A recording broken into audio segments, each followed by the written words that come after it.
Greetings and salutations. It is I, Katsu. Welcome to the channel. How we all doing today? We all doing alright? Uh-huh. What the hell did that come from? Oh, okay. Anyway. It is a very weird day. Kind of nice, chilled, relaxed. Still a little cold outside, so got a nice steaming cup of tea right next to me, and we are going to jump back into some coffee talk, episode 2, Hibiscus and Butterfly. We've got about couple of days into the game and exploring the new characters and the new stories unfolding, and wondering if some of the old favorites will come back to make some reappearances. We still haven't seen Freya yet, but we have seen Hyde and Gala as well. We have a couple of new faces as well, and I'm just curious how this story's played out.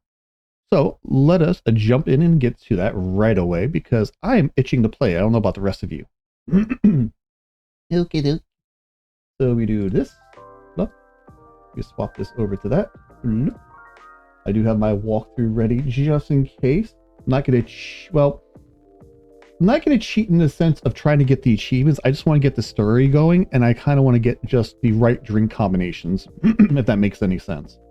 Like, as a barista, I should know the drinks and just have a rough idea. So let us continue and see where we left off at. Alright, and let's make sure I don't mute myself for a damn hour as well. I still can't get over that. Excuse me, but at least I figured out how I did it. So I was using spacebar to progress the story, and when I sneezed, I muted my microphone there, so when I tabbed back into it, I hit spacebar out of reflex, and as such, muted myself. Let's pay attention. Actually, I want to see what that was.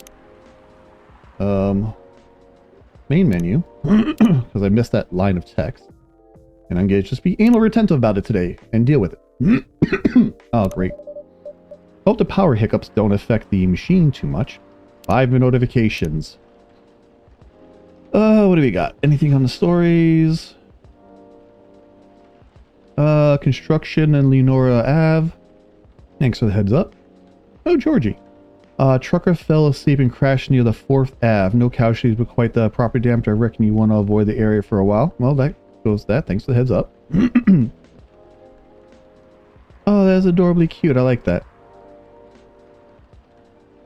I wonder how everyone's doing. Well, go ask them. Does everything happen for a reason or nah? That's a good question. Boop, boop. This is a very slow start.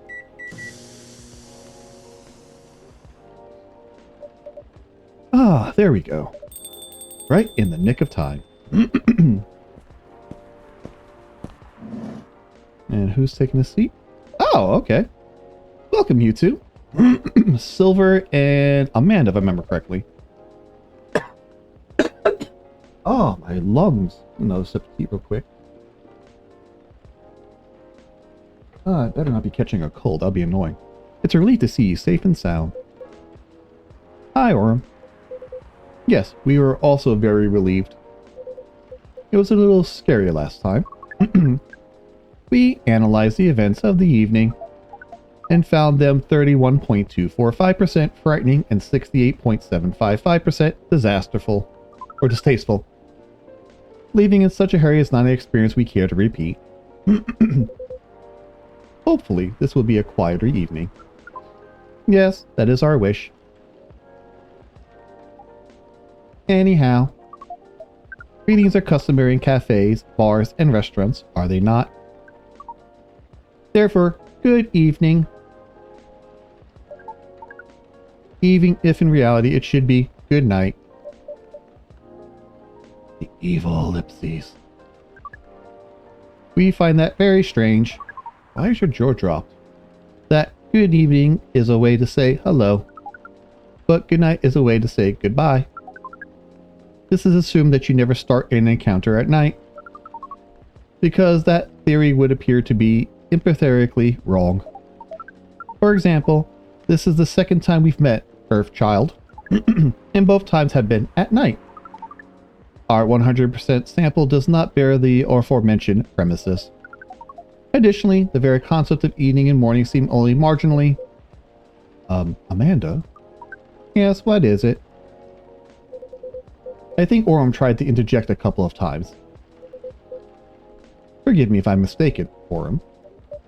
Ah, no, it's alright. I didn't have anything important to say. The truth is, I'm not sure why our greens have a circadian rhythm. Earthlings are creatures of habit, I suppose. They get attached to certain ways of using language. Excuse me. And often don't question the actual meaning of words. Yes. At least in particular case, no one's getting hurt. Since I arrived here, I observed that some thoughtless uses of language can have a much more painful effect. Indeed. Ellipses. We see and we agree. And we apologize for interrupting you, Orem. Don't worry about it. Communicating without a hive connection is rather challenging. Besides, we have been in a somewhat heightened mental state. We have been finding Earth quite curious. Extraordinary, even. We are keen to absorb as much information as we can during our visit here. It seems to us that our sibling who previously visited Earth came back with findings of a rather superficial nature. We are excited to get a day that will advance our science of Earth studies. Our return to the hive will be triumphal. You seem almost giddy. Of course, we do not do such things for the glory. But still, we are looking forward to seeing our work recognized. So you are a scholar, Miss Amanda? Yes, that's a good equivalence of what we are. We specialize in data gathering and analysis for the charted territories. That sounds very impressive. Oh, DGAPTC, or DGAPCT, is much less impressive than our siblings' mission. Silver is an explorer and an adventurer. He is deserving of respect. And his mission is to find prospective partners was the utmost importance. Still prospective, huh? No progress on that foot, I take it? Well, I wouldn't quite say that. Very intriguing. You're always so professional, Orm. You really ask direct questions. But I think you're a little curious about the, gossip, right? What is gossip? Gossip is information about what goes on in other people's lives. Oh, we see. So it's like data on individual beings, then. Oh, my liver. Yes, that sounds right. We love gossip. What is wrong with it? Nothing at all, and I would love to listen to yours. But at least let me make you a drink first. We consider our choice of drinks carefully. We suggest our sibling goes first. Are you ready to order, Silver? I have an idea, yes. Can we expect an interesting new recipe? You're a barista yourself now, after all. A barista? How am I? Oh, you mean the cafe. Yes, you mentioned you were opening one, didn't you? I am, after a fashion. But I'm not focusing on drink menus just yet. Excuse me. Ah, darn it. Also intriguing. Make sure everything's working. Okay. I promise I'm not withholding information, Orem. But things are a little complicated. Is it alright if we just start with the drink? I'll try my best to explain everything afterwards. Alright, sounds good to me. Then, I think I'd like something simple tonight. Do you remember the first drink I ordered when I came here years ago? Wasn't it a coffee-based drink? It was a coffee drink, and I think you mentioned it was way bitter. Was very bitter. Bitter and tart, right? Yes, I think that's right. A bitter and tart coffee drink. Alright, so let's take a look and see. Let's see. Ooh. What day am I on?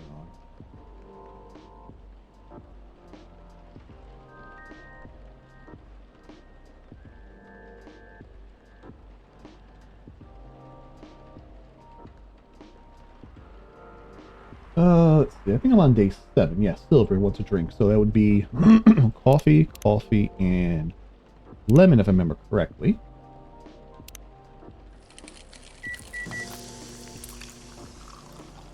Black lemon, and then we give them, I believe, yep, the agent card. Serve it up. What is this? I got it off the agent last time he was here. This is quite something. Thank you, Orm, truly. You can't know how much it helps, but it really does. Yeah, don't mention it. I thought, you know, maybe you'd find a way to put it to good use. I'm sure I could figure something out. You seem to have grown quite creative over the months. I guess I have, somewhat. I'll let you know how this plays out in the end. Thank you again. Here's a black lemon for you, Silver. This definitely looks like what I had in mind. And tastes interesting. It's very minimal, yet strong. Very enjoyable. I think I might prefer sweeter things, but I'm glad I tried this one. Lipsies. You know, I second what Miss Amanda said last time. You feel the same in some ways, and yet also very different. Stop dropping your jaw, man. I don't know. I do think that everyone keeps changing all the time. Maybe we feel like our personalities make sense because we see ourselves in hindsight. When the truth is, we make ourselves up as we go along. That is an insightful theory, Silver. You have grown wiser. You used to be rather youthful and innocent part of the hive. Ah, well. I've had to learn and adapt here. It has been a couple of years, after all. But despite all that, and considering what I said about people changing all the time, I don't think I have ever changed all that much. In fact, it's as if I've been becoming a little more me every day. Just revealing myself. Speaking of that, we meant to ask... How did you choose a specific Earthling appearance over another? Oh man, this cough is going to destroy me. Our observation is Earthlings come in a great many varieties, with a near infinite of combinations. Did you run a random generation algorithm? Oh no, it was nothing random at all. Even if at first it wasn't a conscious process, I chose the way I look because it felt true to who I am. When I first started coming to this cafe, I had heard a hard time understanding this world and its rules. But there were already some people that I could relate to. Some things that felt familiar. Like Hyde's eyes, that always see beyond the surface. Or Gala's outfit, which is a sign of kindness and trust. I borrowed those traits from them without even realizing. You took inspiration from them. Yes, our species seems to have the ability to do that. But Gala's fashion I couldn't keep after all. It came with responsibilities. People stopped me all the time asking me if it was medical advice. I could see how that would be problematic. Yes. But then I found this fictional universe, where all the stories take place in the stars. So I changed my outfit to imitate theirs. That's why this looked familiar. Okay. And at some point, it all just came together. One morning, I saw myself in the mirror, and I felt right. Like the way I looked matched who I was. It made me feel at peace. Oh, for the love of...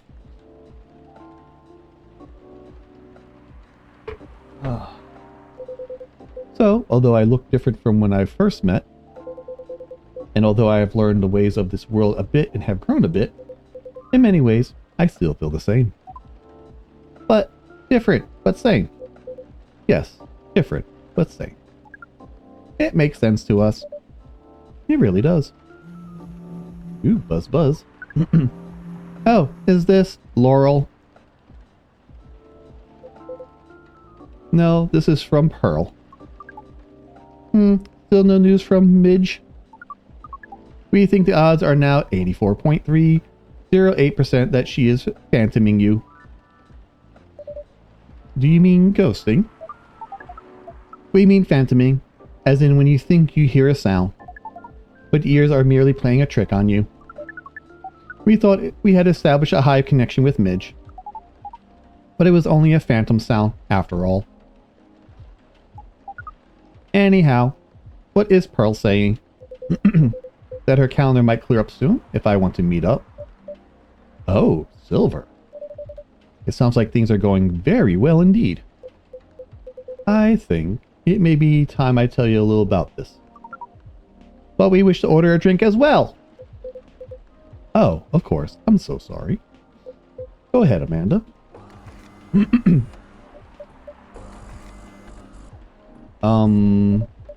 Our apologies, but the machine's having issues today. We'll let you know as soon as it's working again. Curious that Earth drink making machine skills are so refined, yet so unreliable. This is a land of contradictions. It sure is. But do carry on, sibling. Right, so I've been relying on Amanda to help me with the online part of our online dating, and it's been working really well. On average. There have also been some small issues. Earthlings are strange. Online dating has a reputation for emphasizing that, yes. Some Earthlings express their interest, but when you say hello, they never answer back. While in real life, saying hello is a starter for 99.945% of conversations. It seems that online, more humorous or breeding-oriented openers are favored. I am taking a photo of that for later use. However, if an opener is entirely horned, it is considered out of bounds and angrily dismissed. Horned? Exactly, horned. Yes, that is when prospective partners send you close-up pictures of their whole... Oh, rooster pics. People do that? Oh, yes. I think it would be fine after a bit of conversation. If we get into the mood and they ask me first, I'd probably say yes. Horns can be really pretty, you know? But it feels very strange when that's the first thing they do. Or they even write a single word. I can imagine. And then sometimes Earthlings express interest, but after reading a joke that is statistically funny 99.908% of the time, they answer with a sad face and block communications. Funny for you 99.908% of the time? Yes. Huh. Fortunately, online dating is governed by the law of large numbers, which favors persistence. We are patient. Amanda has spending a lot of time on the app, and it started to work out. I'm now having conversations with some really nice people, especially Earl. We prefer Laurel. Her facial features are more symmetrical, but Silver seems to favor asymmetrical Earthling. Oh, for the love of... It's just... She sounds like a really good person. She's a communications director for a charity that fights homelessness. Oh, wow. She cares about other people a lot. I don't think she's been very lucky in return. But she's very funny and curious everything, and her smile. Please, sis, we can sense your hormones boiling.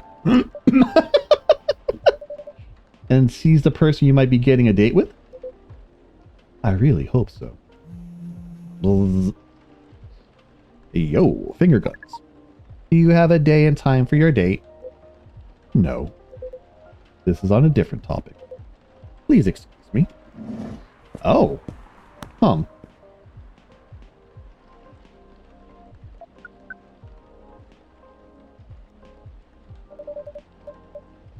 So I take it you've been enjoying your time on Earth, Miss Amanda? Or not? No, we have been enjoying it. But also we see the limits of it. How do you mean? We are a hive mind. A hive mind knows no boundaries or limitations. We share all our thoughts and desires. It is no different for us to connect. Not difficult. We are born connected. But Earthlings are guarded. They have complex emotions, and they have no means of truly knowing what anyone else feels.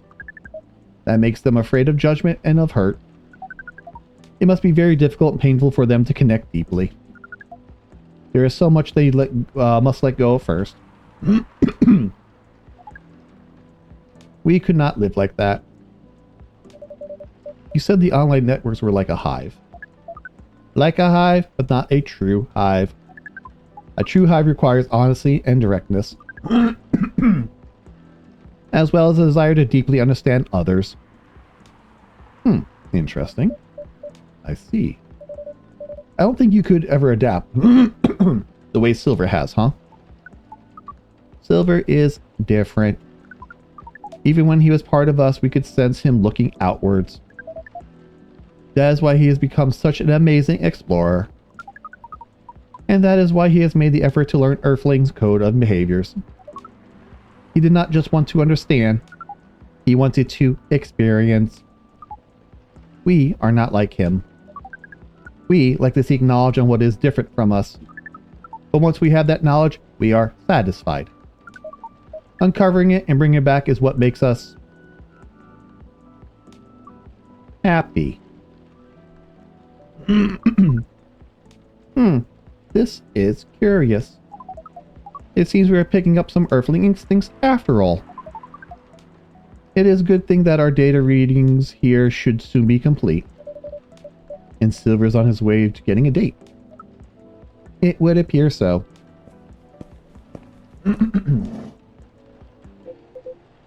Amanda, we have to go. What? Again? That call was bad news. The something. Too late, just hide behind the counter, quick. Oh, the agent. Good evening, Mr. Agent.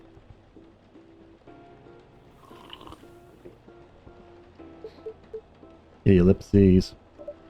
We apologize, our machine has been having issues. We cannot serve drinks at the moment. You know very well I'm not here for drinks. I'd rather not involve any more civilians in this, though. Oh, you mean me? I'm sorry, but can't whatever this is wait for another night? I haven't finished my drink yet, and it looks like rain outside again. Well, here's something that can't wait, for starters. Barista, did you happen to find an ID card lying around? An ID card? Not that I can recall, no. I certainly hope you're telling the truth. Mr. Agent, you seem to always doubt me. But you've been here several times already. Surely you should see by now that I'm not lying. Well, you're awfully good at avoiding straight answers, and... losing an ID card sounds very troublesome. Back when I worked as a delivery center, they would make us pay a lot to replace lost ID cards. Ugh. That's not even the start of it. My job is a lot less forgiving than a delivery center. I'm very sorry to hear that. What's your job exactly? We uncover illegal aliens and extradite them, which is why I've been coming here in the first place. We keep getting tips that they have seen alien sightings around this cafe. Speaking of which, have you noticed anything out of the ordinary, young man? Can't say I have. I don't come here all that often. It always seemed very above board to me.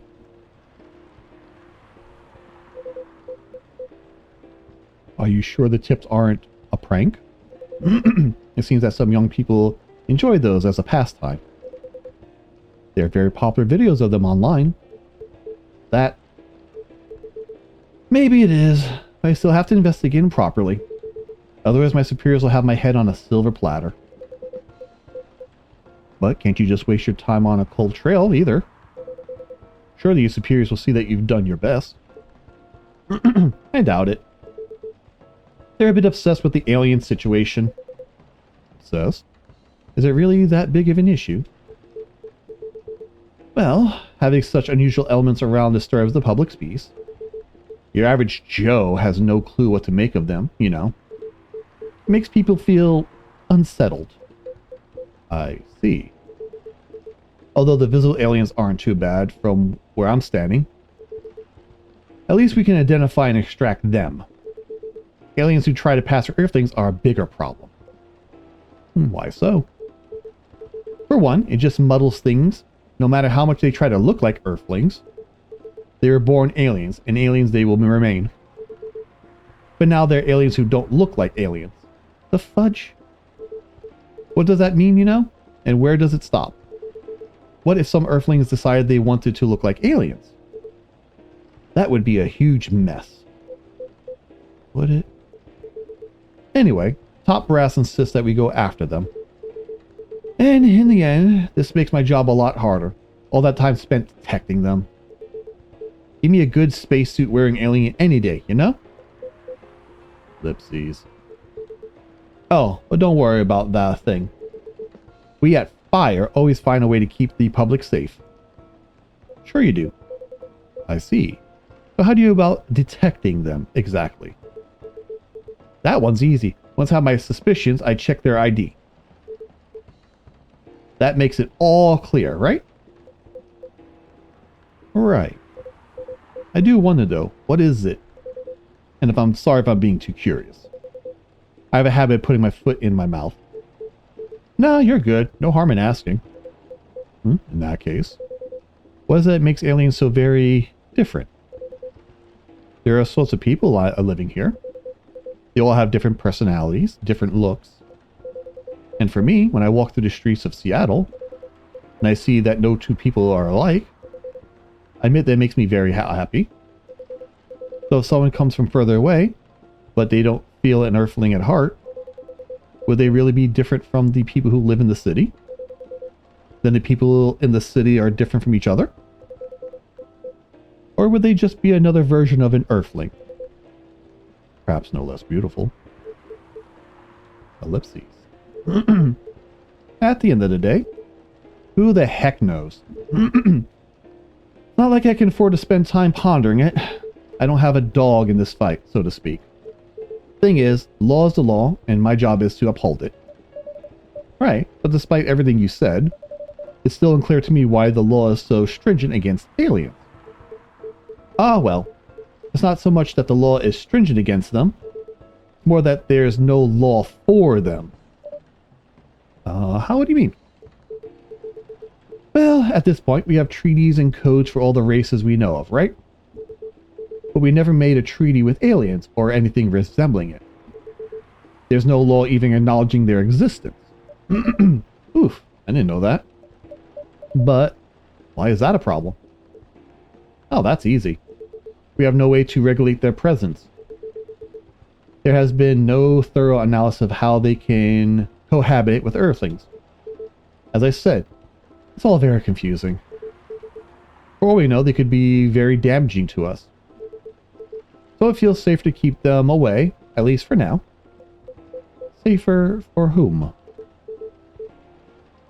It is what it is. I'm not afraid of aliens myself, and going after them is not my biggest passion. But since I'm doing this job, I might as well aim for a promotion. What is your passion? I'm curious. Anyhow, just call us at Fire if you spot any aliens, alright? You seem like an honest sort, unlike some other people. Some other people who should learn to be more straightforward. If they want their business to stay in business. Ellipses? Huh? What was that? Thank you, machine. Ah, it's just a coffee machine. It seems it's restarted now. That's a relief. Right. I think I'm still going to conduct a search of the premise. Just beyond the safe. Meow? What the heck is that?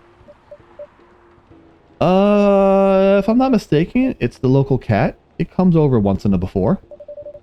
Looks like they might be hiding from another stray. It's very cute. Good kitty. Wow. I think it likes you. What sort of place is this? With your fiddly machine and your weird pets. Now looks like I have an emergency elsewhere. Well, I guess you're off the hook for now. You and your cafe. Make sure you don't get such reports about you anymore. We will try our best, Mr. Agent. Be gone, hot.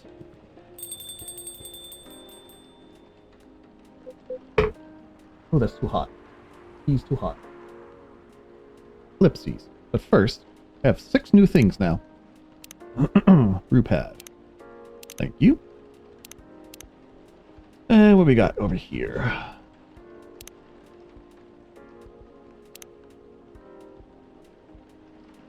I was thinking going loud because a lot of things happened lately, so I was just processing, so sorry if insensitive.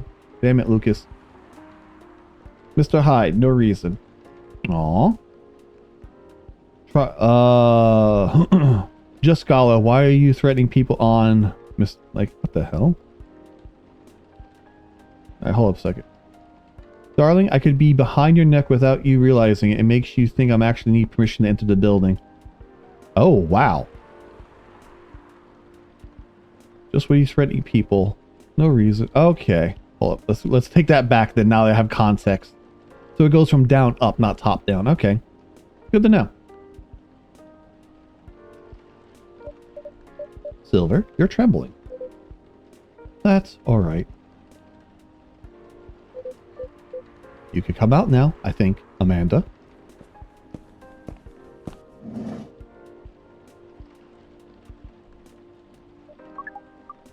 Well, we found this experience 100% distasteful.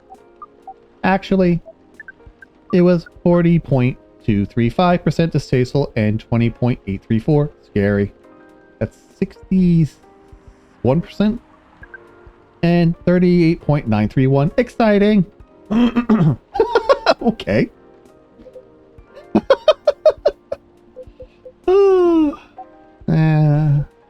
I apologize. This is just nerves. We're truly sorry for the disturbance. It's not your fault at all. But, should you be sticking around here? The agent might come back. No. I lured him away, at least for now. You did? Although it's a good thing the little cat came when it did. It bought us some precious minutes. What sort of Earthling is this? Mao. We see. Do you speak cat? We can feel this Earthling's intent better than usual. It is expressing it clearly. It wishes to rest and be left alone. I feel a lot of sorts. Is the machine ready working again? It is indeed. Then make us a drink. And one for Silver as well. The same one should be fine for both. Just make it hot and comforting, and what would you like, sibling? I think I need some sweetness right now. I would really appreciate a hot, very sweet, very comforting drink. Alright, so hot, comforting, sweet drink.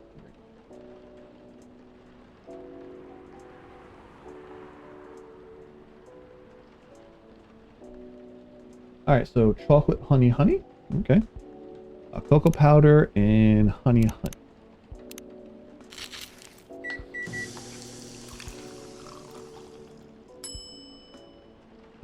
Alright, nothing to give, so serve. Here you go. Plenty of sweetness in this. And finger in cup. This tastes amazing. Thank you, Orem. This really is my kind of drink. It is very thick, is it not? The viscosity of this seems to be nearing 10,000 CPS.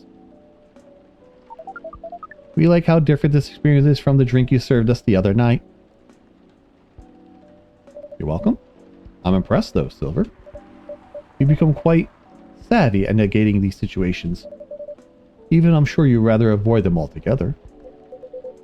Yes, I would definitely prefer to avoid them. But I need to get used to many of them anyway. Hi. The agent doesn't seem to know you're from outer space. Surely you should be off the hook for now. It's more complicated than that. Orem, do you know the cafe I said I'm opening? Yes. Well, it's not exactly like this cafe. In fact, it's not exactly a cafe at all. For the past few months, it's been the basis of operations for SAVE. SAVE? SAVE. Society for Aliens and Various Extraterrestrials. Oh, neat. I know, it sounds very reckless. No, it sounds rather admirable. I think I underestimated you. I don't know. But you see why I had to become savvy, as you said? I have a lot of people depending on me now. Those who are just arriving to Earth and are confused and scared. Those who have adopted Earthling appearances and are trying to blend in. Those who are learning how to understand life here and how to understand themselves. For all of them, it's a existential matter. Not everyone's meant to be a hive mind. I know I wasn't. No offense, Amanda. We are not offended. We have always known you were different from us. It is all the same to us. You are our sibling, whether you live as the hive or as an earthling. Amanda. I really do love you. What is love? Baby, don't hurt me. Baby. Okay, let's not do that. Oh, it's silly. That is not a conversation I think we could have right now. I'll explain it to you tomorrow, okay? After we both have a rest. We will remind you of it. I know you will. I think I'm getting a little tired now. Is it alright if we go back? Absolutely. Our energy is almost 98.429 depleted. Silver. Is there anything I can do to help? No, I don't think so. Thank you for offering, really. But you have a different part to play in all this. And you've been playing it very well. You're very kind. Well, in that case, have a good night, the two of you. And please come again soon. You'll always be welcome here. Us and many others. We know, and we're grateful. Good night, Orem. I say good night to the cat, but I don't think it needs my wishes. Good night, Orem. See, now we can use good night. We find it rather odd that maybe we should continue this chat while we walk. Alright. Damn it, leave the cups. Ah, what a night. This has been a great deal more animated than we bargained for. And I suppose we have a new four-legged friend now. I know what you're going to do here, little one. You have a home? Oh, sorry, I didn't mean to wake you up. Meow. Meow? Mew. Oh well, guess it's time for you to let me close up shop. But Silver, it's an honor it is an honor to be related to someone like you. Related? How are you related? Bee and Buzzy. What day are we on?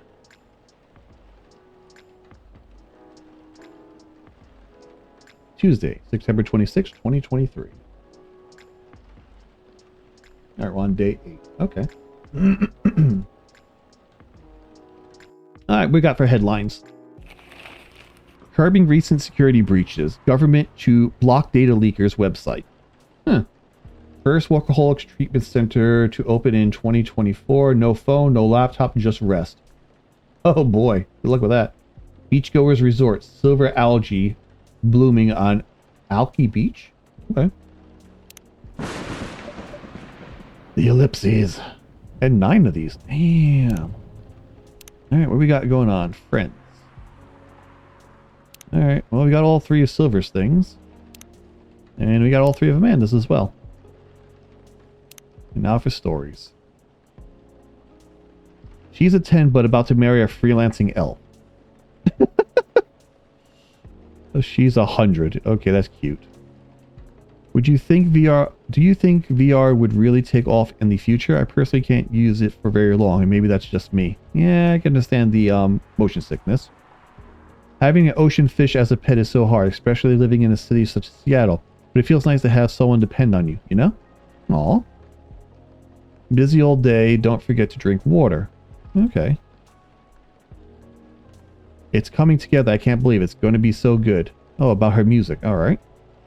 Night's delivery cutoff time, no night shift. Ugh, that sucks.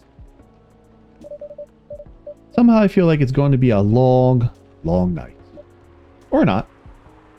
The fudge, man. Hey, Gala. Good evening. Hey, Orem. How are you? Not too shabby, I hope. Fudge Nutter. Quit it with the damn electricity. Everything's just fine. You sure? Positive. How about you, sir? How's work? My shift's over, so I'm free now. Nice. That reminds me, Mr. Hyde was here just the other day. Ah, that's right. Thanks for giving him my key card, by the way. Good call. You saved me $100. Damn, not a... Wait, what? A replacement key would have cost me at least that much. With the fines and everything. Ugh, pricey. I'm getting an air hospital, high security. They'd have to change all the lock codes, deactivate your code. That makes sense. Glad Mr. Hyde was around to help. Then. Yeah. I didn't think he'd be in Seattle, to be honest. Oh, but didn't you call him from his spare key? I did. So... let's just say I had a hunch. There's a pattern to his visits, even if he isn't aware of it. He'll fly here whenever he gets tired of something. Could be work, life, or simply because he's bored, like with LA recently, or so he says. I see. Never knew he would like Seattle that much. Or there's something that keeps him coming back here. Really? What is it? Take a guess. Bigger guns. Points to you. Well, I had to guess. Maybe you? Me? I mean, the two of you are very close. And good bonds are hard to come by these days. I see. Well, he's not someone who's big on attachments. Or so he claims. Is that right? Who knows? Maybe that's cheating. Because the answer is more or less your coffee shop here. What? Really? There aren't a lot of places with a good crowd and a warm atmosphere. With an excellent host to boot. Aw, you're making me blush. And as you said, good bonds are hard to come by. What's not to like? It would be truly an honor if he felt that way. Did he tell you the reason for his visit? Yeah, he's moving back here, right? Or at least that's the plan. I know, what a nice surprise. He told me he got a few things to discuss on that. Well, it's part of why I'm here tonight. Aside from getting myself a hot drink, that is. On that note, I am so ready to take your order. Much obliged. So, Henry told me about this Indonesian ginger drink. It has milk, honey, and a couple other stuff in it. I think it's called STMJ. I'll have a cup of that. Okay. What am I looking for? Milk, ginger, honey. Milk, ginger, and honey. Brew it up.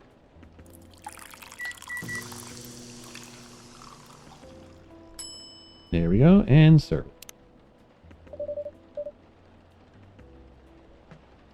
One nutritious drink from the archipelago coming up. Thanks a lot. So, what's in this again?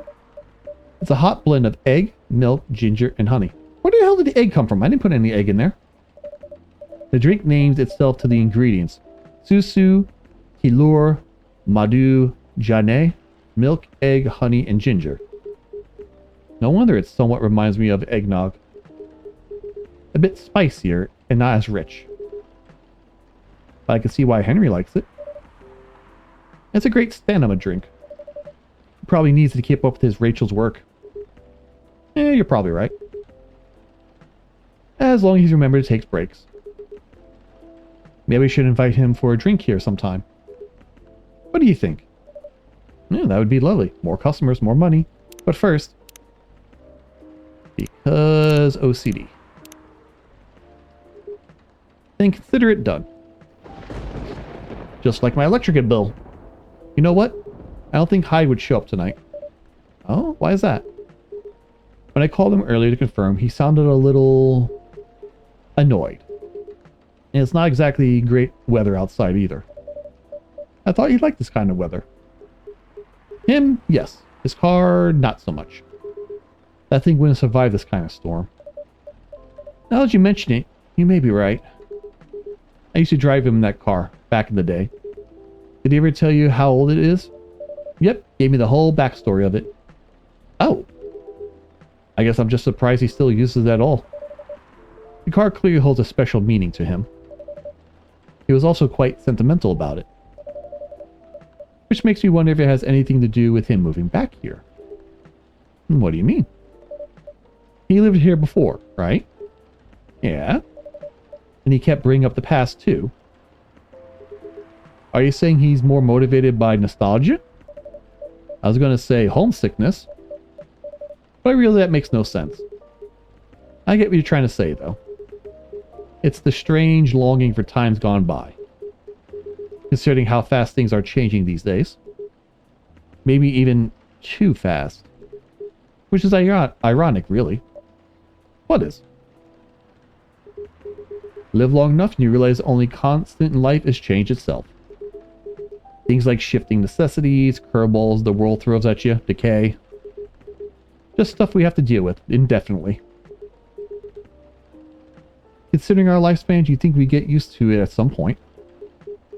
But we never do. Never completely, anyway.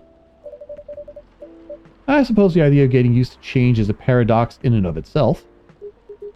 That sounds about right.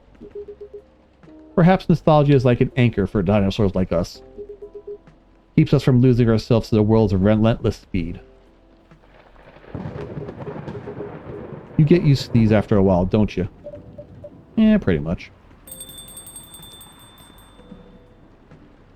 Oh, hello there. We meet again. Yes, hello. Bzz, bzz.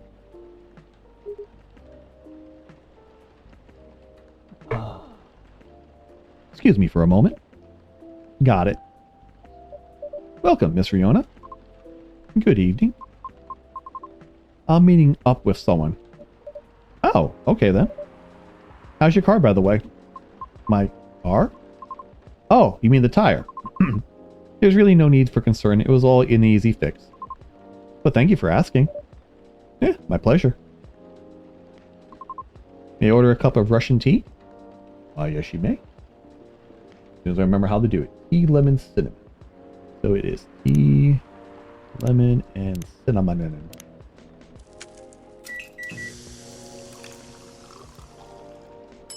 Bingo, bango, bongo. There you go. Damn, that looks good, by the way. Russian tea for the lady rushing to deliver. That's a good one. This is perfect, by the way. Thank you. You're welcome. So, who are you meeting with, if I may ask? You should know, shouldn't you? After all, you were tasked to give me his contact info. Ah, that's right. So you two did end up connecting after all? We did, yes. But truth be told, I really wasn't sure about contacting him at all. Why's that? Because as far as I'm concerned, there's no real reason for me to do so. Nevertheless, I sent him an email the following night, right after the completion of my final delivery at 3 a.m. That's pretty late. A little, but surely no worse than forgetting it altogether. But he replied straight away, to my surprise. I had no idea he was such a night owl.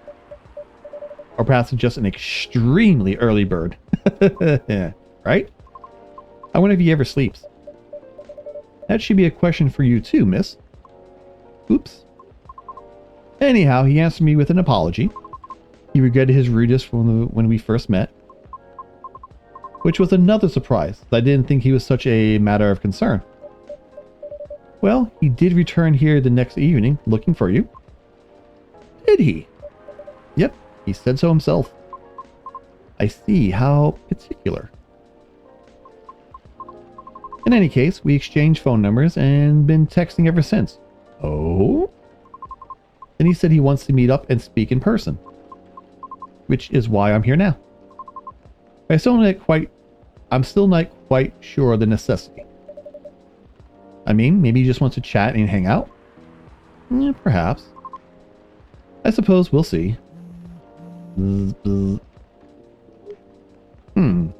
Also, OCD. That's what it means to me. Here we go. Oh, that's pretty cool. Yeah, so Hi's not coming tonight. Probably for the best, given the circumstances. Is he okay? Yeah, he just wants to take it easy tonight. Understandable. Dagnabbit, quit it. My apologies for the surges. I was hoping it'd be more stable as the days go by, but... no need to apologize for something out of your control. That's right. You've tried everything you could. I know. Thank you for understanding. How are you doing, miss? Hey there. Did you manage to resolve your issue with the children? Sorry? Oh, I mean the hostile mission problem from the other day. Oh, that! For a minute I thought you had a beef with kids I was unaware of. Sorry for this misunderstanding. No worries, that was just funny. It's only been a few days, so not much has changed. How about you? Feeling better? Ah, yes, well, I apologize for the way I acted a few days ago. We all have our bad days, so don't worry about it much. Aw, thank you. Ah, while we're on the topic, I told Officer Georgie what happened to your car. Would you mind pointing out where you believe the incident took place? Sure. It was quite near the police station, actually. At a metered spot just outside the now defunct library. Well, that sucks. Oh, the vacant building at the Bourne intersection. Yes, that's correct. I see. So it was originally a library. Do you know the area? I know of the property, yeah. It's been abandoned for a long time now. But it's a heritage building, so I often wonder why nothing's been done with it. Since it's located in a very popular culture-centric neighborhood. That's true. There's even an art college nearby. Right? Then again, I've always found the street a bit odd. Odd how? It's just barren. Especially if you consider the area. And the weird thing is, I feel like it wasn't always that way. Feel? Don't you mean remember? Nope. Exactly what I said. It's a feeling, not a clear memory. Strange, isn't it? That is odd. Well, there used to be a flea market there a long, long time ago. Perhaps this is what you're recalling? A flea market, huh? Last time I drove there, I remember seeing nothing but concrete. Oh wait! Yeah, there was a single dead tree surrounded by strange trinkets. A dead tree, huh? No idea, I almost forgot about it. It stuck out like a sore thumb. About 8 feet tall, no leaves. It's been there forever too, as far as I know. That hawthorn tree was something of a landmark for us divers. And the trinkets you spoke of were actually remembrances of sorts. Remembrances? Hold on. I'm just going to recap a bit here, okay? Sure. Your car was vandalized near a metered parking spot in front of an abandoned library. On a seemingly deserted street within a busy area. That has a large dead tree that's surrounded by remembrances for some reason. Sounds about right. Except the tree is no longer there. Oh? Are you serious, Pops? Why wouldn't I be? That is crazy. Oh, Georgie and Lucas are here.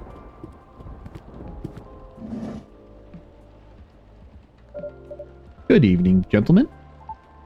Hey, everyone. Oh, boy.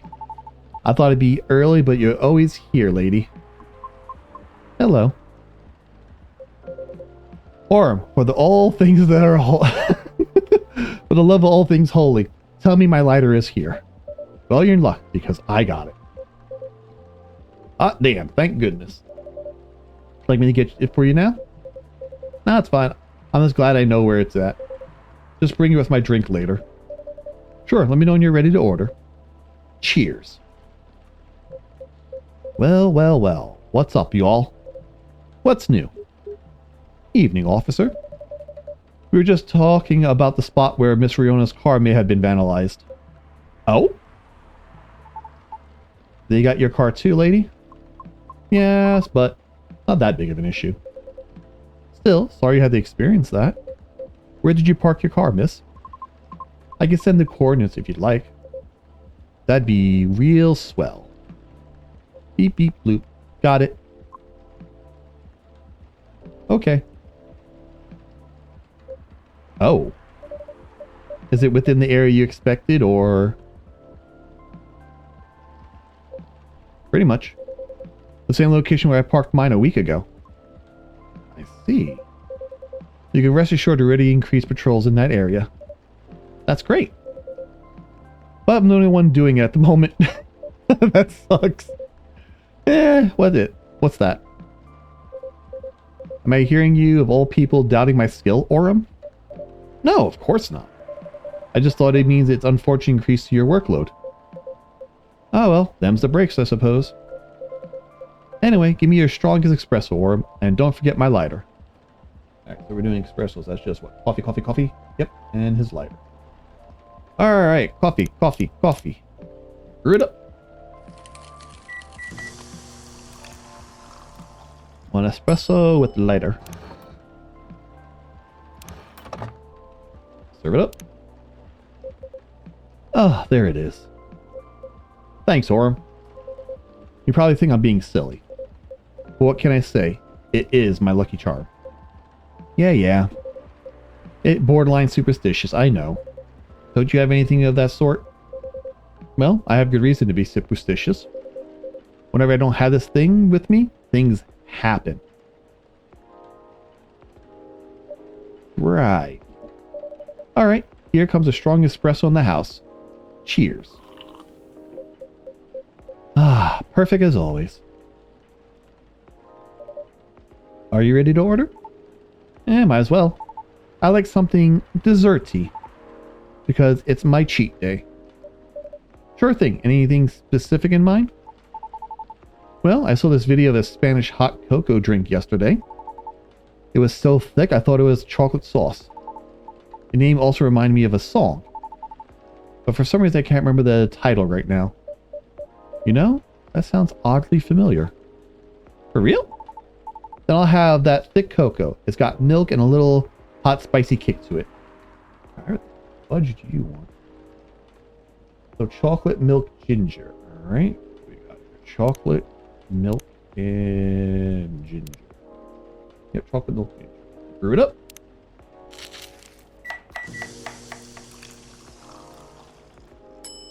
And there we go. We got a little, oh, yeah, that's right. I've seen that one before.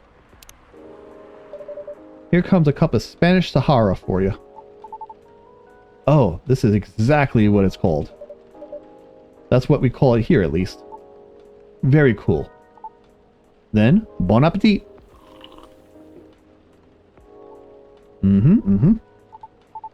I think this is it. Very tasty. Thanks, Orem. You're so welcome. So, Pops. Just earlier, you were telling me about your creepy patrolling experiences, right? Was it in the same location where the lady car was? Creepy patrolling experience? Well, I don't know if I should even talk about it. Because maybe it's just a tad too spooky? Even for me. What happened? Tell him, Pops. It's not that big of a deal, honestly. Then all the reason to talk about it, right? Maybe someone here will know something? You got a point there.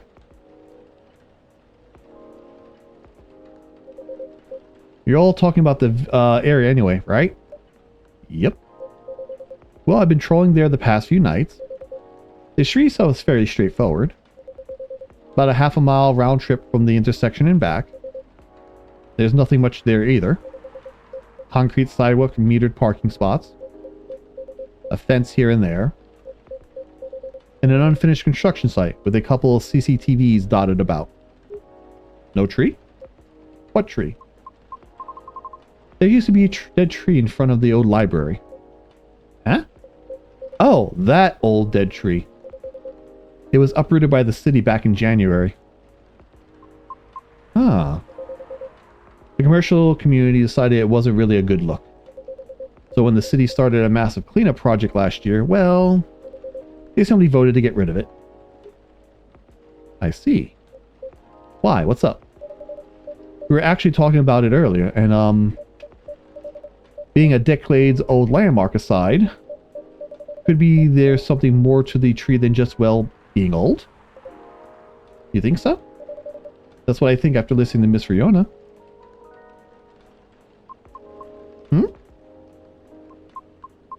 Are you expecting something from me, Orem? Huh? Oh, no. I'm sorry if I crossed the line. You just seem to know a lot about it, and I don't want to mix up the facts. I understand. I would like to hear the officer's spooky tale first, if you don't mind. Gladly, miss. Almost forgot about me there, huh? So, anyway, patrolling on the street is an easy task. Only 4 or 5 cars would park there overnight, at most, which makes keeping track a breeze. Sounds ideal enough. As expected, though, nothing happened the first 2 nights. But yesterday was a different story. Dun dun dun. Yep. Nailed it. Hold on. Lucas is gonna have a freak out. What a strange setup, eh? Yeah. Ellipses. Oh, a few. There you go. Stretch the back out. Stretch the neck. Thank goodness. Sorry about that. Please, continue. Alrighty. Well, it was nearing the end of my shift and I found nothing was amiss. There was only 4 cars parked that night. 2 spaces across the street and 2 on the opposite corner, side by side. My plan was to leave after I walk one last round to make sure everything was okay. And I remember, you can cover the whole place in only 8 minutes. Alright. Then, at the end of my walk, I took a drag on my cigarette. Smug as I was about to clock out, thinking 'twas nothing night, no job, good, but wow, where did my... Whoa! My mouth wandered there for a minute. Let's try that again in a second. Smug as I was about to clock out, thinking 'twas another night job well done. Oh, wow, words. Right? Wrong, as I was immediately faced with the impossible. 3 cars, 2 side by side, 1 across the street. All tires flattened. That's 12 analyzed tires for you. In a span of less than 10 minutes. That is so strange. It would take several minutes to flatten just 1 tire. And that's if you're using the right tools. Right? But that wasn't all. Oh no, it wasn't. because that was the moment when the street lights went out, suddenly and all at once. What? Right after that, I heard flurries of footsteps and laughter. They were going further and further away from the scene, and yet I saw nothing at all. He's freaking out. That's amazing. Oh. Are you sure? Did the CCTV catch anything? The infrareds actually managed to catch something, but the videos weren't clear at all, so I'm still investigating it. Jeez Louise, Pops. That's way spookier than what you told me in the car. But it's cool, though. Yeah. I may be laughing now, but I almost pissed my pants there, you see. Well, whoever they were, they sure worked fast. Right? Anyway, Orm, I think I want another drink. All this talk can make my throat dry, and coffee just ain't cutting it. Roger that. What'd you like? What do you suggest? How about some tea with ginger and honey? Sounds good. Can you use the red flower stuff you have as the base? Oh, you mean the hibiscus? Definitely. Okay, then I'd like a red flower tea with ginger and a touch of honey. Alright, so we got here hibiscus, ginger, and honey. Hibiscus, ginger, and honey.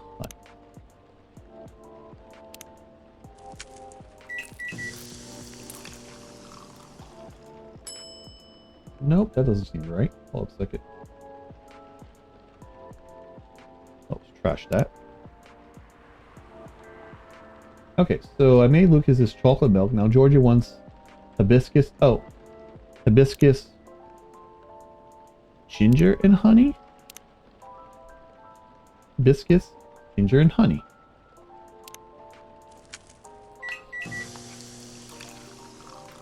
There we go. What the hell did I make beforehand? Serve it up.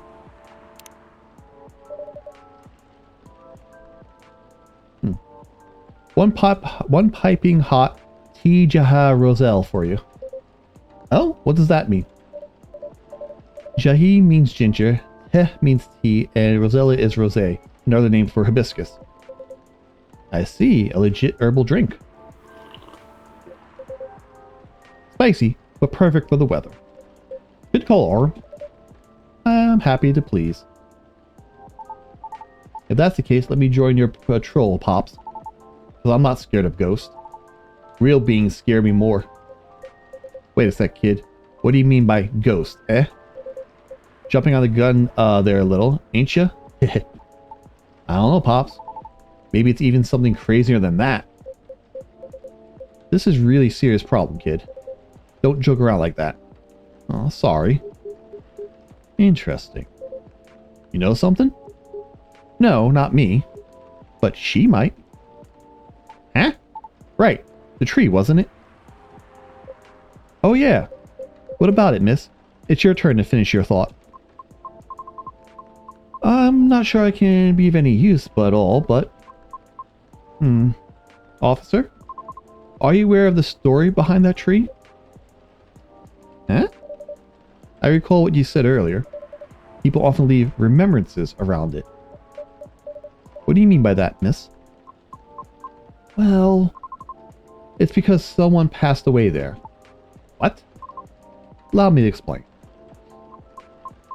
I mentioned there was once a flea market on that street, right? Yeah.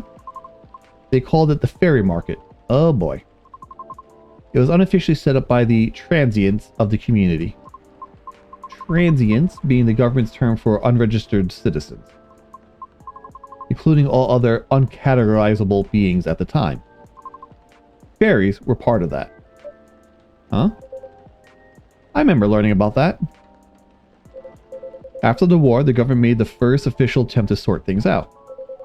Organizing equitable classifications was thought as one of the first steps towards civil peace. But it was oversimplified, inefficient, and not speedy enough.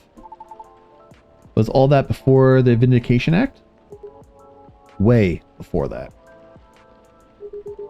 Many who couldn't register were basically in administrative limbo. Huh? That's as good as, like, not existing at all. Really, that's horrible. It was the main reason why the fairy market was created in the first place. to ensure transient survival through the changing times. In more ways than one. The market had no real schedule, therefore, the start of Fairy Week would mark by flowers strewn along the intersection, just so people would notice and come to take a look. Sounds kind of too low-key, no? Because it was illegal, silly. Oh. And that was exactly the problem. The market ran day and night, its format unchanging. At the same time, the economy was slowly reshaping the landscape. People started to spend more, becoming reckless, while the laws were still shaky at best. Then a tragic incident occurred one night. A drunk driver was speeding and went off course, striking a vendor there. And the only evidence left by the crime was that tree, standing where there was no tree before. Wait a second, what? Why did I never hear about this? How long ago was this? The accident occurred in 1959, but the market itself was forcibly disbanded in 1961. Happened before I was born, huh? Yeah, I remember everything now. It was actually quite an infamous case, wasn't it? But due to the nature of the beings involved, most people couldn't help but, well, forget. Huh? We're talking about the late 50s to early 60s here. Post-war media was still quite scarce. I remember the drunk driver was also the son of a very wealthy individual. Oh, correct. But that wasn't exactly the part that made the case so infamous. It was due to the fact that no body was ever found at the crash site, as well as the vendor being a transient with no legal ID or paper trail. As a result, the court had no choice but to dismiss the case. But there was a body, wasn't it? Just not the one people might expect. You mean the tree? Right. When semi-spiritual beings like us pass on from the physical world, some may leave specific landmarkers behind. Not all can do that, though. Us banshees don't do that. You don't? No, we simply disappear. Oh. So if I'm getting this right, the tree couldn't be used as evidence because it wasn't classified as remains yet. The witnesses were in the same boat, no paper trail. So the driver's lawyer took advantage of those loopholes. And that's messed up. Beyond messed up, Pops. Whoa. I'm boiling. I'll take for a look into this more, miss. But I have a question for you. Yes. You think the vandalism has anything to do with the tree removal? I don't know. I suppose it might depend on when the acts of the vandalism began. Yeah, that makes sense. Well, I better get going, then. It's almost time for my shift. Okay, officer. Break a leg, Pops. I'd rather not. Stay safe. Will do. I'll keep you all posted. Stop taking my cups! I better go as well. Got an early shift tomorrow. There's one thing I want to confirm, though, if you don't mind, miss. Yes? It's about the fairies passing and how everyone ends up forgetting about them afterwards. I really thought that was just a myth. I guess not. Unfortunately. That's why there used to be memorabilia around that tree. There were efforts by those who remembered to preserve the memory. But it wasn't enough, was it? Else we'd still have the tree. Yeah, it really makes me question my memory. Are there any people I might have forgotten? Were there any events I missed? It's quite scary to think about. For beings like us, being forgotten is inevitable. So, no need to feel bad about it. Is that so? Oh, I didn't catch your name, by the way. I'm Gala. Oh, I'm Lucas. Nice to meet you, sir. Lucas, eh? Sounds familiar for some reason. I mean, kind of a big deal online, you know? Ah, I remember now. That toy from the other day that had his name on it, right, Orm? Oh, yeah, right. A toy? Oh, you mean the business card I gave you? Yes, that. I see now. Somehow you gave it to him instead. I did. I'm sorry. Let me be the one to apologize for that. Orm gave it to me because I was having a small trouble at work. Yeah? Was it helpful in any way? I mean, it's pretty good at easing up anxiety and such. I thought the children would like it, but apparently for them it's a little too passé. What? Children nowadays mature really fast. They sure know their trends early. That is true. It's just how things are for now and in the future. Gotta keep up with the world unless you get left behind. Yep. Anyway, thanks for the idea of having toys around the office for the kids. I'll make sure to have more up-to-date stuff for them. Yeah, glad I can help. Well then, nice meeting you. Good luck with your future auditions, Miss Fiona. Thank you. See you around. Bye, Orm. Take care.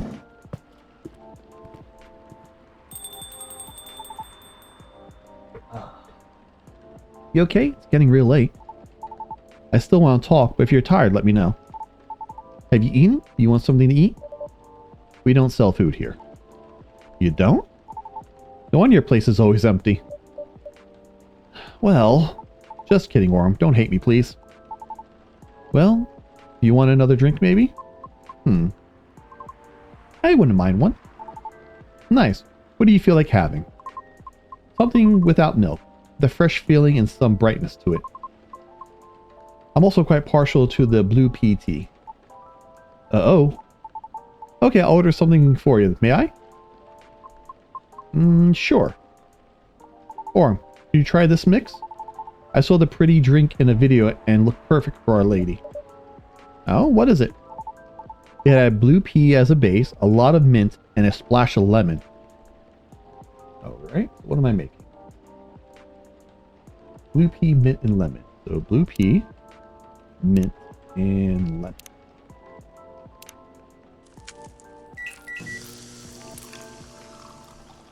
Alrighty. Serve it up. Here you go, miss. From the man sitting right beside you. It looks nice. Very pretty.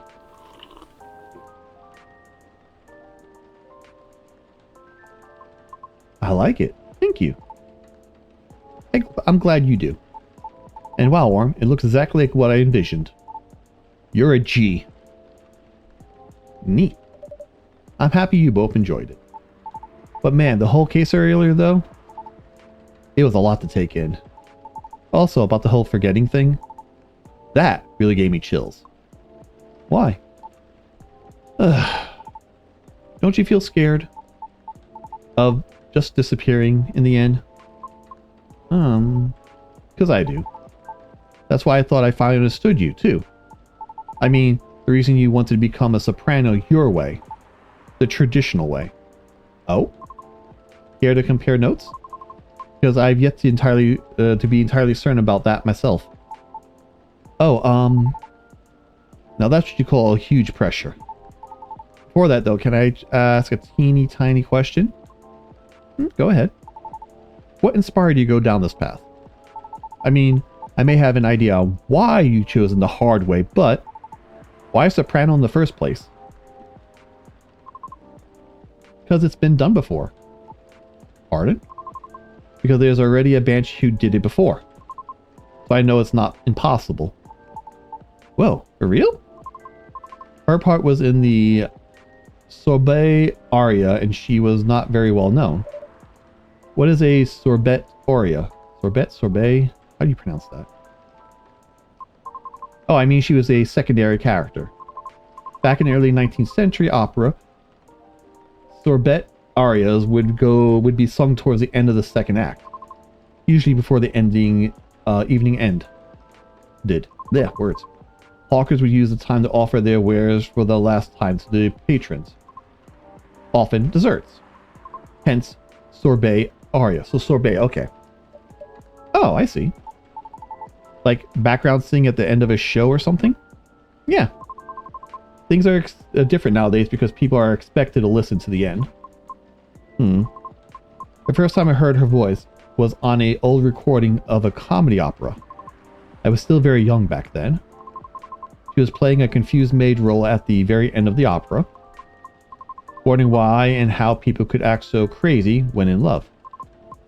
But despite her confusion, she thought she wasn't so old that she couldn't find out the reason herself.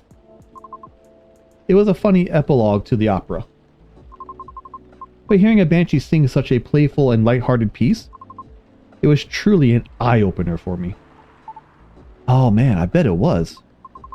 Sadly, I couldn't find any of her other works, but it always stuck with me nonetheless. So I left my commune and started trying on my own thing. That's really cool and brave of you to do so. I agree. I never talked about this before. It's a bit embarrassing. Nah, don't be embarrassed. I think it's super cool.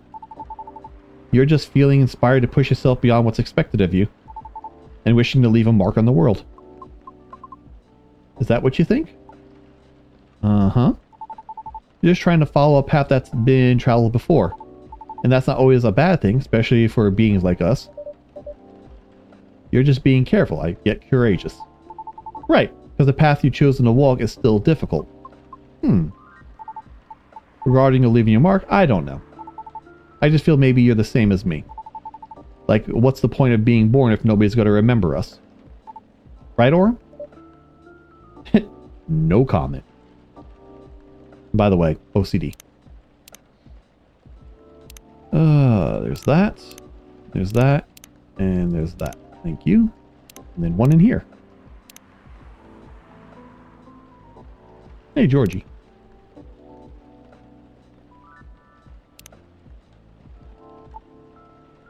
Okay. Aw. Why do you want to be remembered so much? Why wouldn't you? Us banshees see the end differently than most. So, care to enlighten me? I can't speak for anyone else, but in my case, I was the kid who grew up in a large family, you see. Like, humongously large. Literally couldn't count all my siblings even if I wanted to. Because they're everywhere, thanks to my dad. Oh. We weren't wealthy though, not even close. The money situation was always suffocating us, for real. But sometimes Dad would drop by to give us some money. Though it wasn't even enough to cover utilities for more than a couple of months. Then he just had to leave again in a couple of days. Are you the eldest? Nope. But my older bros had already moved out by the time I hit high school. Huh. So I was so surprised when my dad gave me the house after he died. Oh. Which is where my mom and siblings live now. Oh, I'm sorry to hear about your father. No, it's fine. I mean, yeah, it was weird to receive the news of his death from an attorney, knowing he passed away by himself, and how it took them a week to find out. Oh. Natural causes, by the way, so. I mean, how did he check out with absolutely no one knowing? Where are my other siblings? What happened to his ladies? It's just so crazy to me. And I guess it kind of haunted me. Haunted how? My life growing up was filled with disappointment over him, you know? I mean, in the best way possible. My disappointment actually drove me to work hard for my family. Just verified him in my mind and shake my mental fist at him. Vilified, there we go. Gonna do so much better than you, sir, and all that. I see. But then I received the news that he left me the house. Like, I know he had no money. The house was probably one of the only assets he had left. So when he gave me the house in his will, all I could think was about what went through his mind exactly. The fact that he had a will at all was probably already a surprise for you. Exactly. What am I supposed to think of that? What am I supposed to think of him? And does it even matter anymore? When he's already long gone? Anyway, so my other brothers came back, right? He wanted me to sell the house and divide up the earnings. wanting a slice of their inheritance pie, huh? You didn't do that, right? Heck no. That's why I left for LA. So if they really wanted to sell the house, they would have to chase after me. Good call. Thankfully, my younger siblings and I are pretty tight. We're a good team. No, that's a relief. But that was also why I needed money fast. I needed to send money to help them with the family bills. And of course, I could stay alive as well. That's why I ended up having to join the production house. The production house? Yeah, it was like a bunch of content creators getting together to make videos every day. I was young and naive too, you know? Because it was my first time venturing to another state completely alone after all. So I didn't know better, and predatory things could be. Oh. Man, it wasn't even going to be an entertaining story. If you're uncomfortable, you don't have to talk about it. No, it's not that. I just really didn't like that production house. But I needed the money. Someone there saw my vlogs and invited me in. And as one of the youngest there, I tried to get along with everybody. But you see, well, we were all creators in the entertainment industry, right? Which means we all had to be huge, like huge egos. So naturally, there was somewhat of a hierarchy of sorts. Trying to be all-round helpful turned me into the butt of all the jokes all the time. Oh. That didn't encourage me all that much, by the way. I mean, I also learned a lot there, not gonna lie. Still... But what ended up destroying my willpower was actually something real close, you know? Myself. What do you mean by that? Well, in a house where everyone wants to be the main character, you just would need a solid, distinct persona, right? Eventually, I was assigned one, too. Which is supposed to be a good thing, but they wanted me the worst version of what I am, essentially. With heavy emphasis on what. Oh. I had a lot of nicknames, too. Like, hey, baby goat. What are you up to now, skater boy? Here comes Party Goatsy. Mr. Excuses. You gotta go fishing again tonight, or what? Fishing? We had to go out and try to hit on people. And we weren't allowed to come home unless we failed spectacularly or scored. Oh. I always tried to be the punchline, though. Because there were always more views than when something ended badly. But it wasn't the worst, because I really had to act it all out, you know? Bothering people for pretend dates, or be sort of a dumb jerk just for jokes. Just so it all looked fun for the camera. Even if scripted, I never really liked doing it, though, honestly. Because in the end, all that just reminded myself of my dad, you know? And I kept thinking, does the apple never fall far from the tree after all? No? Ugh. So yeah, the whole thing really sucked. Oh. You had it difficult.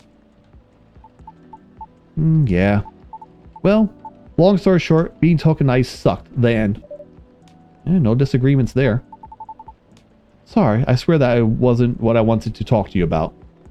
It's fine. I actually learned a lot this evening. I just don't want to take up more of your time, miss. So can I just ask you a direct question? Sure. Great. Would you be interested in guest starring in my new show? What? I realized I was being dumb the other day we first met. I kind of forced my thoughts on you, and it was just being a general smartass. I undermined your straightforward efforts because I was jealous of your solid resolve. Since everything I did was anything but. But you succeeded eventually, didn't you? And you worked hard for it. Yet I almost ended up losing sight of why I'd be doing any of this in the first place. I went with the flow, made excuses a lot. All to justify the gain. But to what end? Oh. That's why I've been trying to put together a talent showcase for those who needed extra exposure. It's going to be a small production thing. It'll be paid, I swear. And not with exposure either. Though it won't be much at first.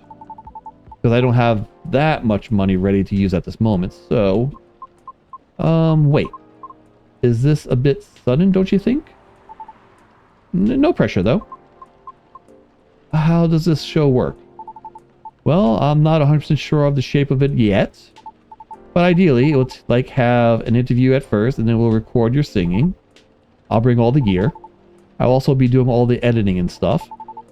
It's going to take a bit of time since I still have my main show to do. But I did start my vlogging journey on my own, too. So I bet I can have the results still be quality. Your show will tank if I'm not the first guest. You realize that, right? Oh, if I'm the first guest. Let's step tea real quick.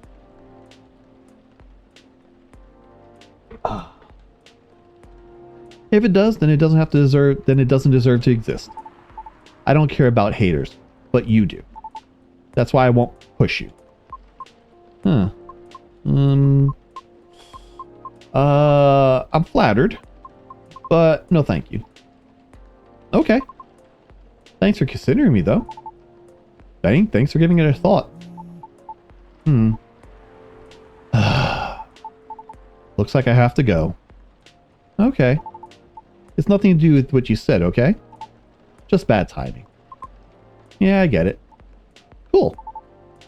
I hope we can meet again like this. If you want to. Maybe. Oh, that's cute. I'll take it. Thanks for your time too, Orem. Sorry if I bored you a bit. No, truly, it was my pleasure. You only ordered 2 drinks, sat there, and, you know, my electric bill just went up. And if you don't leave the cups, I'm going to trip you on your way out. Cool. Okay, I really have to go. See you around. Yeah, safe trip. Alrighty, see you, Orem. Come again soon.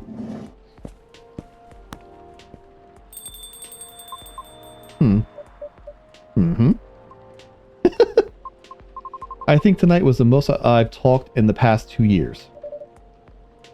And I'm quite glad to hear that. Thank you, Orem. For what? For being such a good host. I know I'm not the easiest being to get along with. It's always a pleasure to have you and everyone around. And I'll be taking my leave. I feel like I have a lot to rethink. But I'll see you again soon. Need a sneeze?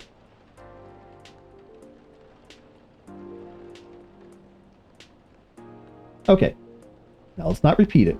Microphone unmuted. I'm going to click off the microphone in OBS. Now click back into the game. And we'll be waiting always. Safe trip, Miss Riona. And I'm still good. Yay! And have a good night.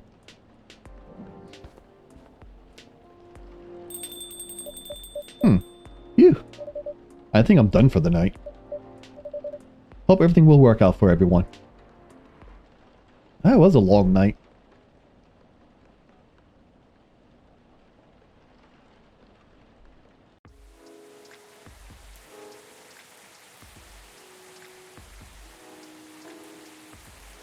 Wednesday, September 27, 2023.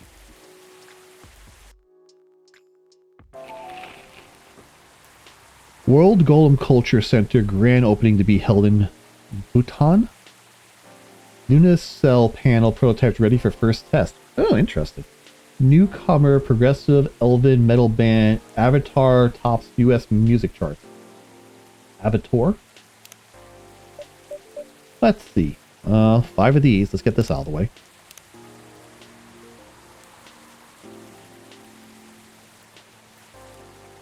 Dinner with the team. Interesting. Normal schedule. Alright. I'm taking the easy day because self-care is important. Don't forget to take a good rest once in a while too, everyone. Good call. Self-care, everybody. Is fidget spinner really that lame now? Yes, it is. Have you ever heard a story that wows you so you try to go for your dreams because you're so inspired to do something or anything? Share your story. Alright. All the ingredients are stocked up. and the weather's keeping quiet. Looks like a good night to listen to some stories. SF on cue. Hey, Mr. Gala. And? Oh, Hyde as well. You Lipsy twins. Good evening, Mr. Hyde, Mr. Gala. Nice to see you too. How did he go at the hospital today? Well, it was fine, except I was a little exhausted. Goodness, are you having issues with the children again? No, that's not it. It's just... Well, for starters, my Fury is giving me a hard time. Your Fury? Is it a full moon already? Nope, but sometimes I get pre-Fury symptoms. Oh boy. Yeah, it's a common thing for werewolves. A few days before a full moon, our bodies start to prepare for the Fury. And that changes the way we react to pretty much everything. Symptoms vary depending upon who you ask. But it can affect our muscles, our appetites, or even our energy levels. It can give us headaches and a lot of other stuff. Small, but annoying. That doesn't sound pleasant. No, to be honest, it's not great. For me, I've been feeling pretty sore and more tired than usual. And a bit crankier as well. Alright, Hyde, you've been biting your lip. You're about to say something stupid, aren't you? Is there a drink that could help with that? I never found one. But if anyone can come up with it, it's you, Orem. Since the Galahad work can soothe your Fury, maybe it could work for your pre-Fury as well? Maybe, but I think I need to be more relaxing. Like a Galahad with no caffeine and maybe blue? Alright, let's look up the cheat sheet. Oh, what do we got going on here? Alright, so what do we we had we're on day September 27th. Alright, so we need blue pea, milk, and ginger. Blue pea, milk, and ginger. Brew it up. We're looking for a Gala tea. Gala tea, there we go. Here you go, Gala tea for you. Did you come with these names on the spot, Orem? No. It takes a bit of soul searching to tailor it to the situation, and so on. That almost makes it sound like you know in advance what you're going to order. You know, a little bit. Pull out a Sixth Sense, or a web browser in my other window that's giving me the information. Right, let's see how your Sixth Sense tastes. Wow, this is excellent. Exactly what I needed. Very happy to hear that. Again, Lipsy brothers, come on. What's with the long looks, you two? Did something happen? Actually, Orem, guess I'll just come out with it. I need your help. My help? Come on, I wasn't that bad. No? I was so tired today I nearly fell asleep on the job. Ugh. More importantly, it's not good for you. Moping around, sulking, refusing to look at situations or solutions. I've never seen you like this, and I'm getting worried. There's nothing to worry about. You say that, but then you spend entire nights looking miserable. No advice that come with is good enough. And Hyde, I'm barely keeping together as well. You should know by now how I feel when Fury is about to hit. I think you two ended up chatting yesterday after all? You bet we did. After I walked out there, headed home and found this one, lying on the sofa, staring at the ceiling, looking so gloomy it sucked the color out of the room. And it's not the first time either. It's a constant these days. Please help me help him, Orem. I'm at my wit's end. Mr. Hyde? Fine. The truth is, I'm bored to death. Or I would be if it wasn't for the whole immortality thing. I'm nearing 40 years old. Never been this bored in my entire life. Interesting. You usually make it sound like you're much older. 40 years old in vampire years. What's that convert to human? And I'm not saying hell that is other species years. Neat. Eyes on the prize, Orem. Intervention first, gossip later. My apologies. Why are you so bored, Mr. Hyde? My job. I'm sorry, what was that? My job. Hey, no need to shout. Well, I'm also irritable about it, okay? Not exactly used to sitting around twiddling my thumbs. But modeling stopped being fun ages ago. Did you mention something like that last time? You are trying to leave modeling behind then. Yeah. Is there a specific reason for that? It's just also brief. Back when I started modeling, people thought of fashion in a different way. They wanted to keep their outfits for a while. So they had to be elegant, well-made, and versatile. Some campaigns that I featured and stayed up on billboards for months. And I knew the clothes would last decades. In a way, it felt like I was building a bond with the wearers. I endorsed something that would feature in their cherished memories. But then social media came and it all became disposable. The clothes themselves, of course, but the models even more so. I shoot a campaign, the brand posts it online, and it gets attention for what, 10 minutes? Then another campaign comes in and everything's forgotten. Blink, and it's gone. There's no bond to be built there. Isn't that changing these days, though, with slow fashion and the like? Slow fashion? What the hell's slow fashion? That's true, and people are getting into vintage clothing, too. I salute that. But the reality of my job remains the same. What about your fans? You have so many people following you. You mentioned that last night, and my answer hasn't changed. They follow me because they think I'm pretty. Being admired is nice, but it doesn't constitute a bond. So are you saying that you'd like to leave more of a mark? Maybe so. Would be nice if I did something that people remembered. That becoming a part of their lives in a real way. You do know that people have you in your life as a real way, right? People always remember you. Not the same thing. Maybe you should study to become a doctor or something. That would make a real difference. No, thank you. The job still needs to be fun. Studying for 10 years just to exhaust myself in 14-hour shifts? Did you mistake me for a hardworking vampire? Oh, good point. Do you see what I'm dealing with, Orem? It does seem a bit of a thorny issue. How would you like to mull it over with a drink in hand, Mr. Hyde?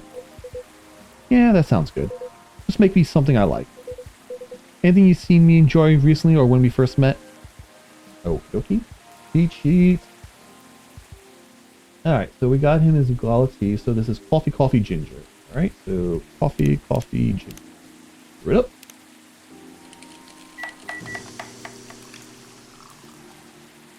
There we go. Serve it up. Here you go, Mr. Hyde. You seem to like this well enough. Yeah. Nice, Orem. And you not lost your bet, Hyde. A bet? When Hyde was wallowing in self-pity yesterday, I told him many people cared about him. And I bet you could remember what he liked, even if he gave you no instruction. Now I get to say that I was right. And I get to do this because OCD.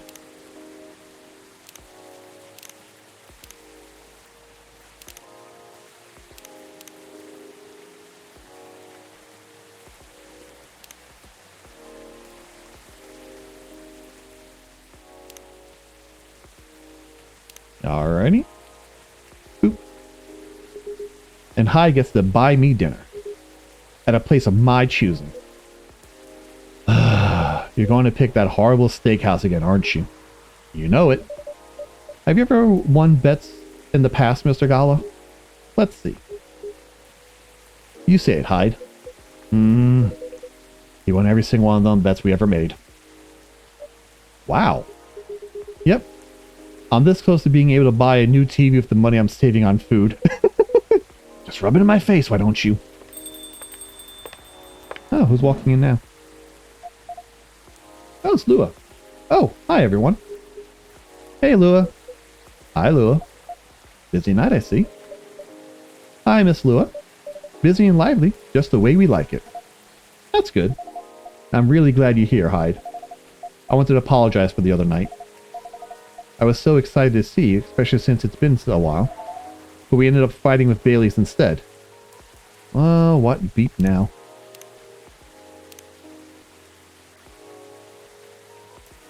Is it a story? Okay, I guess. Yep. You must be getting bored of our arguments. It's alright. They're kind of fun to watch. How are things with you two, by the way? Let me just order before I answer. If that's alright, or of course, what would you like? I spent the whole day talking in meetings and presentations. I have a bit of a sore throat. Is there anything you could recommend for that? Definitely something with lemon and honey. Sounds great. I love lemon and honey drink, please. Excuse me.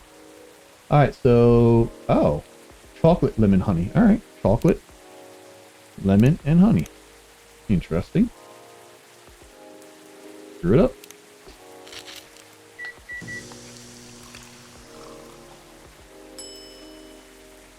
And serve it up. Here you go. Some honey to soothe, some lemon to boost energy recovery. Thanks, Dr. Orm. Don't call me a doctor. I'm not registered. Ah, this is truly lovely. Just what I needed. That's great to hear. My company's trying to get a big contract. So I've been organizing meetings with everyone. Making sure it's all going according to plan. Sounds pretty tough. Yeah, it's a lot of responsibilities and decision making. And part of me likes that, but part of me feels the pressure of it. So it's nice to be able to unwind with a warm cup. Anyhow, to answer your question earlier, Gala, you probably gathered that Bay and I have been fighting. Yeah, and Mr. Hyde told me a little about it too. Right. Well, we haven't discussed the wedding for the past couple of days. And honestly, it's done me a lot of good. The thing is, I know Bay means well. He's just all these things that he thinks I'd like. And I should like them. He's paying attention, not just sending random ideas. I should be grateful he's trying to please me. But I get annoyed instead. And then I start feeling guilty that I'm annoyed. Which makes me even more annoyed. It's not great, I know. Well, it'd be easier if there was always acted rationally. If we only got annoyed at the right people for the right reasons. But things aren't that simple, are they? That's true. Although I guess you figured out what actually annoys you, it would help. That's the problem. I'm not sure. At first, I thought I was tired or worried. The decision making my job is taking a toll, for sure. But it's hard for me to also deal with organizing things in my personal life. Also, the financial side of it's hard to navigate. I don't want Bay to spend too much money, but he's right that involving my family comes with strings attached. I'm not sure how to avoid that, though. But I'm realizing that might not even be the main issue. The more he sends me links to venues and caterers, the more it feels wrong to me. I don't mean the wedding itself. I want to get married to Bay. But the way we're planning it, I don't know. I've been to my friends' weddings before. I've also been browsing the most popular wedding pictures online. There are always these big parties, very put together, very classy. They have the whole families over, their friends, their colleagues. They rent these beautiful barns and they hire live bands. They wear designer dresses and bespoke suits. I used to look at that and think, this is great. This is what I want. But now it just feels more and more off to me. Why don't you tell your fiancé that? What if he thinks I'm getting cold feet? Or that I'm questioning his ability to keep with the budget? That's up to how you communicate it, isn't it? Right, but it's still a difficult topic. We've been through so much. You all know that. This is supposed to be our special day, a way to celebrate our partnership. Bay wants to honor that. He'll feel awful if he thinks I don't. Or if he thinks I don't trust him. I swear, you and your elf are well matched.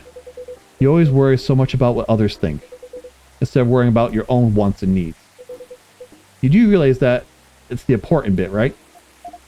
I mean, generally, yes, I get that, but how does that apply here? What do you think it means to honor your partnership? to celebrate it properly, for starters. Right. And who are you in a partnership with? I believe you've met him, the blonde guy with the puppy eyes.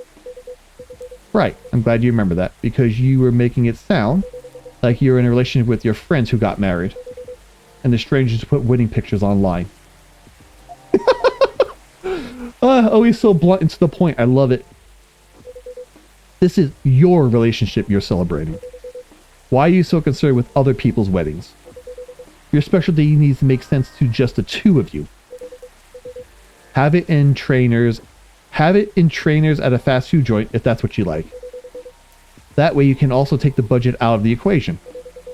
A simpler wedding won't feel shabby if you make it feel properly yours. I still want a pretty outfit and a decent food. Thank goodness. But, point well taken. Let's sip of tea real quick.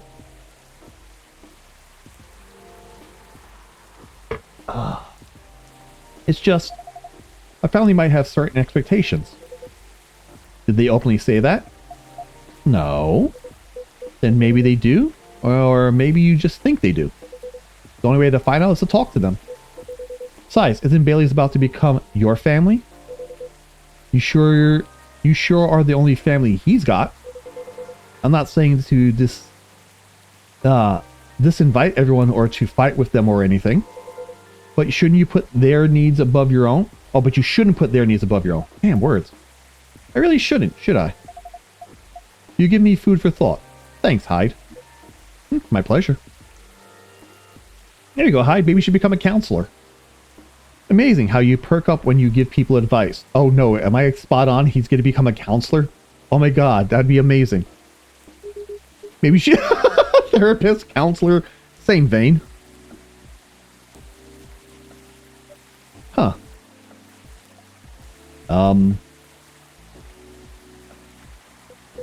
Gee, thanks for the vote of confidence. Did I say I might become a couples counselor? But I agree with what you implied. I don't think I'm quite tactile enough for that. Are you looking for a change of careers, Hyde? He's bored of modeling. Finds it too impermanent. Wants to leave a mark. Wants to have fun. Just a very quick summary. Oh, I see. Well, is there any way you could make modeling fun again? I don't think so. Last time I had a proper fun was maybe 20 years ago? What happened then?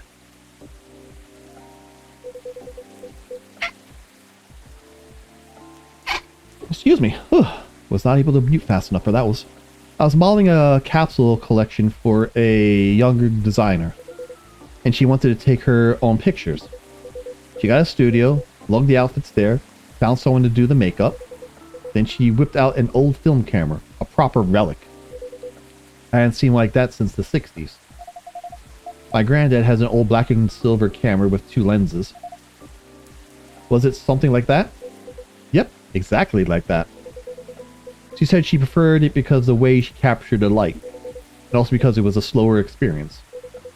Something that would allow us to connect more. At first, I didn't think much of it. I started doing the usual posing, switching, posing some more. But something felt different. Then I realized what it was. Most of the time, we were just talking. She only took a picture once in a few minutes, if that. Is that unusual? Yep, most fashion photographers take dozens of pictures in a row. I felt a bit sorry for her, to be honest. I thought she didn't know what she was doing, that she was wasting her money. But we had a great time and we got kind of friendly, I guess. Because at the end of it, she let me use up the remaining exposures. I fooled around, thought some random stuff, one portrait of her. Then she suggested I come with her to her darkroom. Oh, where's this going? Watch how she developed the picture and how they came out. You did always have a fondness for dark places. Heh, comes with the territory. But as for the pictures, well, they were gorgeous. First of all, I looked really like me, you know? A me I could recognize. But that's not even what stuck with me the most. It's the care she put in processing each frame. Working each picture through the chemical baths. Hanging them, drying them. It was like watching a magic ritual. And her portrait, when she saw it, she got a bit emotional. She said she was used to being on the other side of the camera. And it was the first time she really liked a portrait someone took of her.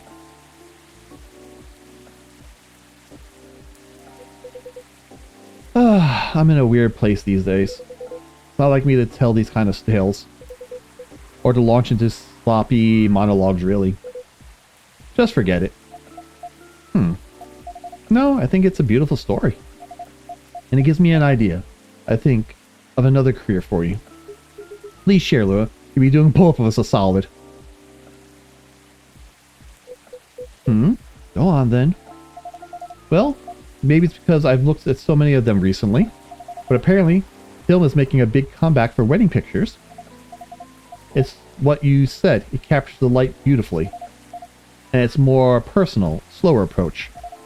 Maybe you could try that? Who, me? No, the other vampire is looking for a new line of work. I think you got the wrong guy here, Lua. I know I'm disgustingly sentimental these days, but I'm not that far gone. Attending one wedding gives me cavities, let alone several per month. Oh well, forget about it then. No, don't forget about it at all. It would be perfect for you. Come on, Hyde. I know you like to play strong and sarcastic, but you are sentimental. And you love to chat people up. You'd solve all the bridesmaids' drama and offend the parents. But more importantly, you'll do something for these people that they'll never forget. They'll look at your pics for their whole lives. If that's not leaving a mark, I don't know what is. You're assuming they won't get divorced. I don't know if this is the right topic for Miss Lua. It's alright, I know some marriages end in divorce, but that doesn't change anything, does it? Whether a marriage lasts for a few months or several decades, the wedding is still an unforgettable moment in someone's life. That career in the Mafia is really looking up. You're hopeless. I'm falling asleep on my chair now, so I'm going to head back. Do whatever you want, thick-skulled vampire.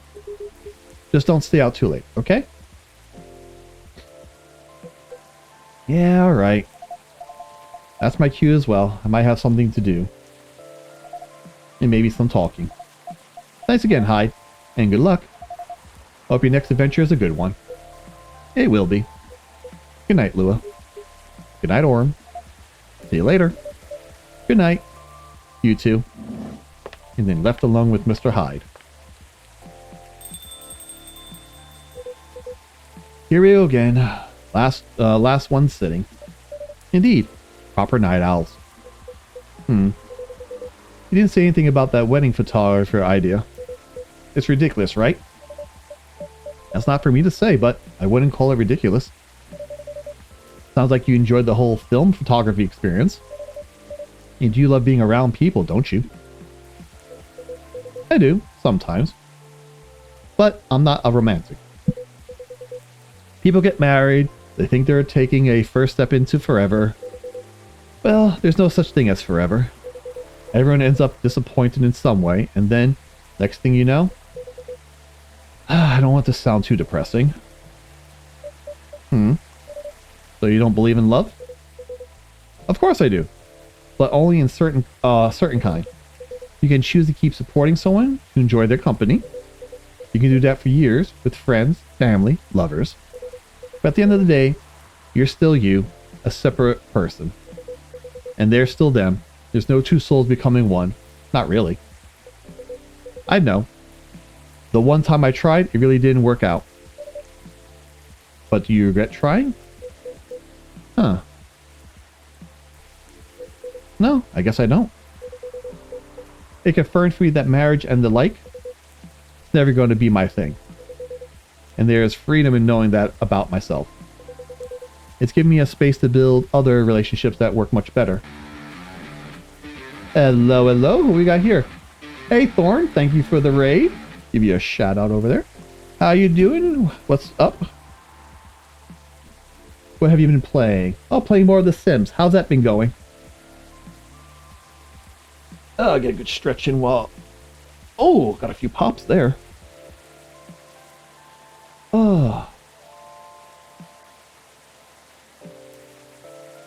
good. Good to hear. Playing some more coffee talk today. We call it watching the stories unfold and drama happen, so I'm enjoying this. Also, got a bit of a throat thing going on, so I've got a cup of tea beside me that I've been sipping on. Been helping the throat a lot. Oh, nice. Like that. Well, if you need the raid and run, go do so. You got the pie, the food, or whatnot you need to do.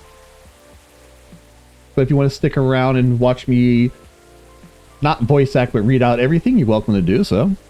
Hope it's entertaining for you. It's kind of a nice, chill vibe, so enjoy. But at the same time, when I see people who truly believe it, people who walk into it willing to share their lives so closely, even for most of them, it won't pan out. There's something beautiful there. Like watching a butterfly fly too close to a flame. More of a moth than a butterfly, but I know what you mean. Or a flower bloom that will never wilt. Well, in my case, I singe off my wings, but I'm still here. And on that day, what minute when I said I'd be together forever and meant it, I sure felt alive. If you know all that, then, you must also know that it's something worth celebrating. And something worth helping other people celebrate.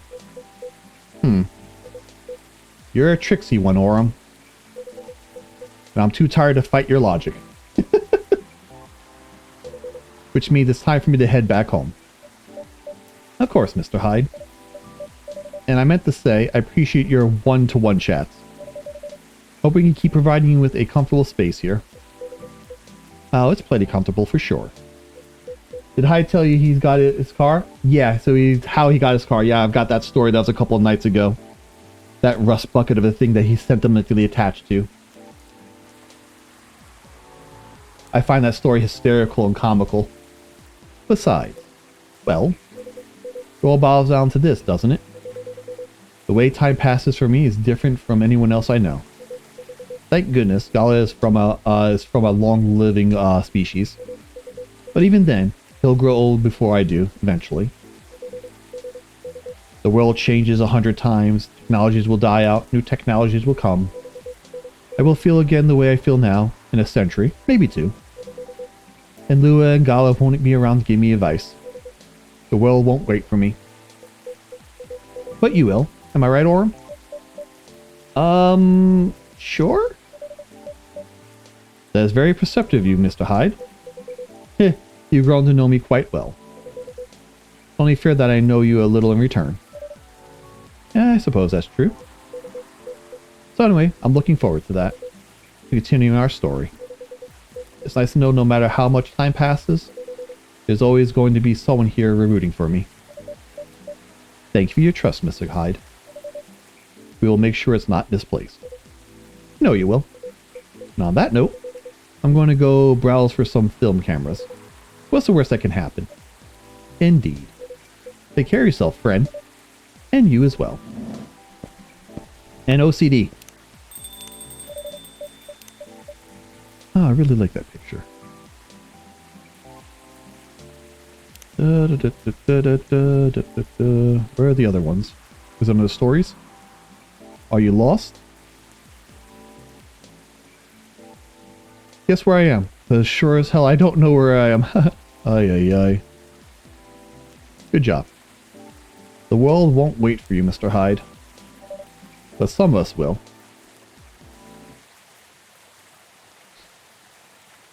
Detox tea. Super bitter, sour, and spicy. Even if it's not detoxifying, you'll feel as if it was. What day are we on?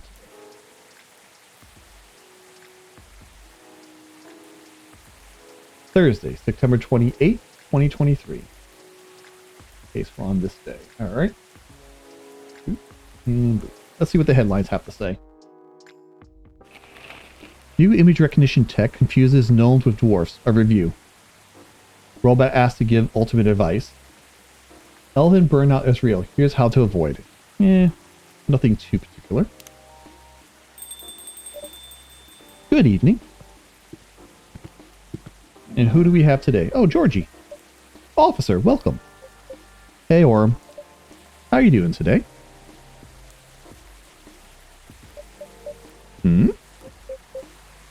Lipsies. Officer. Oh. Yeah, sorry. My mind's kind of elsewhere right now. No worries. Work issues? What else? I'm all ears if you want to chat. You're a pal. I'm in a real bind, Orm. What happened? Well, never-ending workplace issues aside, things are getting weirder by the moment, and I'm feeling out of my depth. Are you talking about the recent patrols? Yeah. I've been analyzing the CCTV footage the last couple of days. Oh, I see. How did that go? Did the cameras manage to capture anything? Yes and no. The infrareds caught a couple of blurry things. They ran off, turned a corner, then disappeared. Could have been anything, like rats or cats. But neither fits with what I've heard of the scene. Heard on the scene. The footsteps, you know, the laughter. Come to think of it, it sounded more like giggles. Giggles? Can werebeasts giggle? Not at that size, no. Even if they could, it doesn't explain the footsteps, really.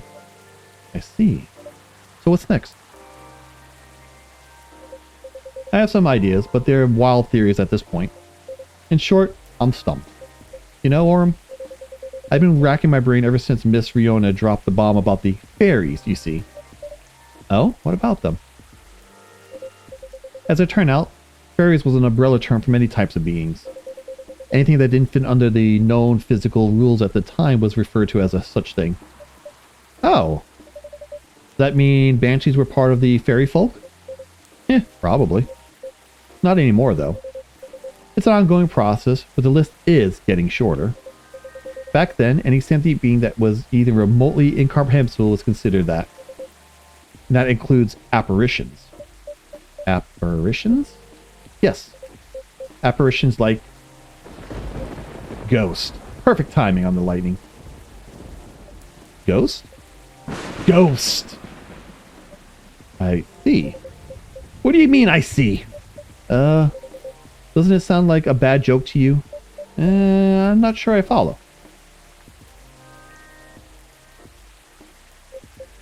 Bud, come on. Ghosts don't exist.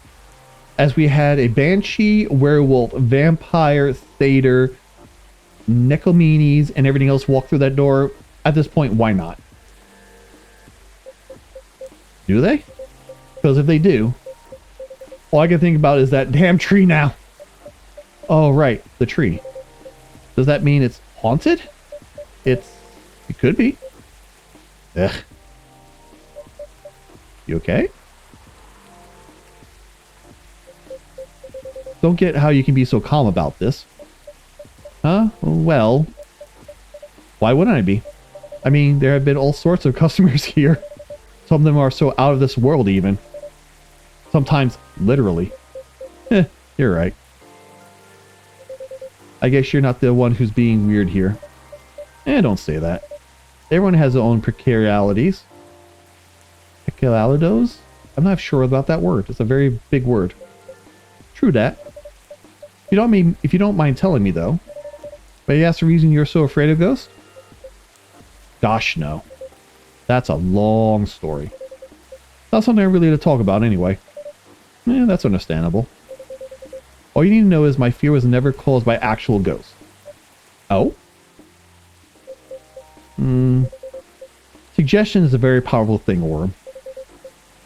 But that's all I'm willing to share. For now. Oh, okay. Thanks for sharing. You know, it's funny. My grandpa was very into this stuff. So is my daughter.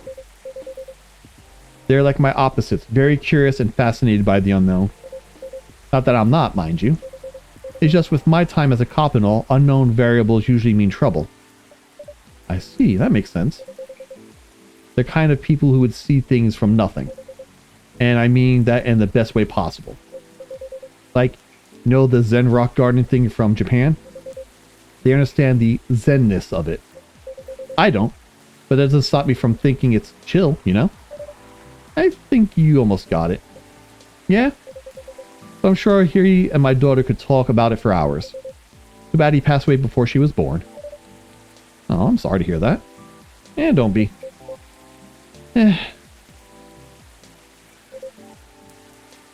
On that note, Orm, you see my lighter, right? I'd say I'm pretty well acquainted with it by now, yes? My bad. The thing was originally my grandpop's. He bought it sometime after the war ended. It was to commemorate the upcoming new era, he said. In more ways than one. He got honorably discharged due to his severed limb injury he never was able to recover from. Oh. At the time, he was living right across the street from another former town hall. For obvious reasons, he couldn't walk far. So it was a good location for him with all the veteran support nearby and all. Right. Now, about that street. You see, my grandpa liked to chat. Never liked being alone, that guy. Plus, he pretty much hated to his bleak room. So, sometimes, he'd go and hang out with the street vendors in front of this place. There are all kinds of beings there, along with their pets, all from walks of life. That's why he had a lot of stories about the craziest things. Ah, I see. You see, the street's name just came to my mind last night. Can you take a guess what it was? You mean Bourne Street, uh-huh. It wasn't called that before. That's why the whole thing didn't click for me straight away. But I went through his files and it checks out. Does that mean the vendor he was talking about? Bingo. And you know what? He brought the lighter there. Wow, what a coincidence. Okay, this is bothering me. I hate these little pop-up thingies. Alright, what do we got? Friends. Anything here? Nope, it's all in stories. Alright, do you know why the sadists from France are more musical than the other ones? Because they have French horn. Nope. No deliveries will resume tomorrow. Okay. Just spent 2 hours checking on the mobile games in the app. The amount of copycat games is just staggering. Yeah, sounds about right. On top of the morning to you all. Hungover but feeling awesome. That's not good. Girl always has her secrets. Yeah, she does.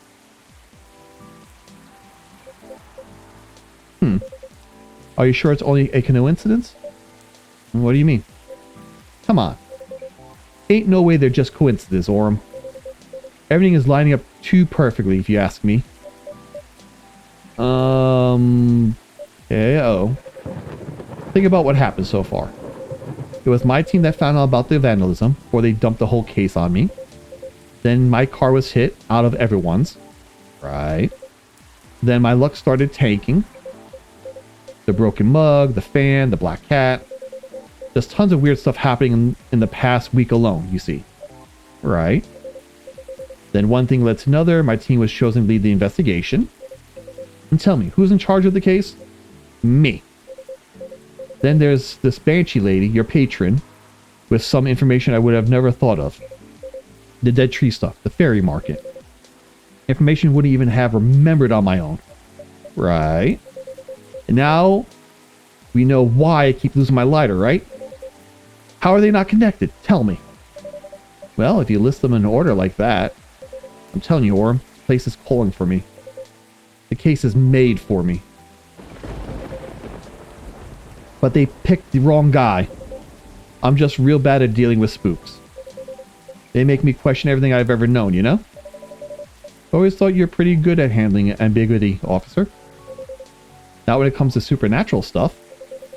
Because we don't know enough about what's real and what's not. What will they do? Will they hurt us? Do they bring bad luck? Good luck? What's the truth? Who knows? Maybe you should take a day off and catch up on some of your sleep. Huh? What's that? No, nothing.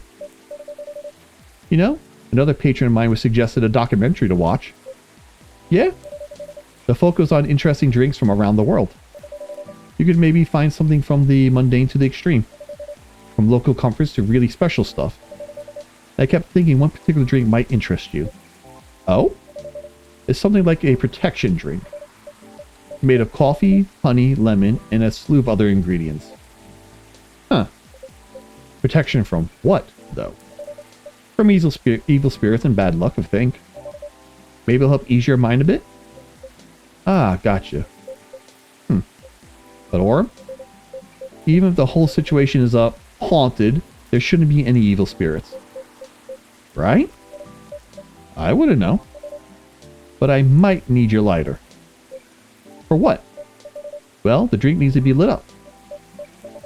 I just think your lighter might give the extra magic boost it needs.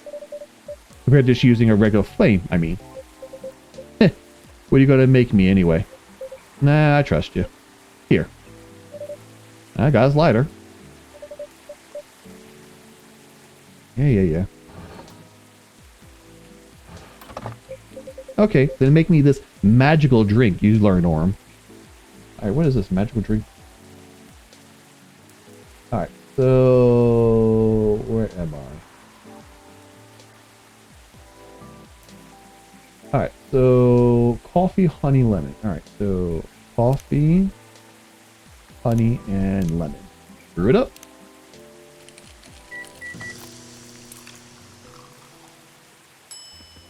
Oh, that looks cool. Do I give him back his lighter? I feel like I should give him back... yeah, I give him back his lighter. That would make sense to give him back his lighter. Alright, serve it. Oh, wow.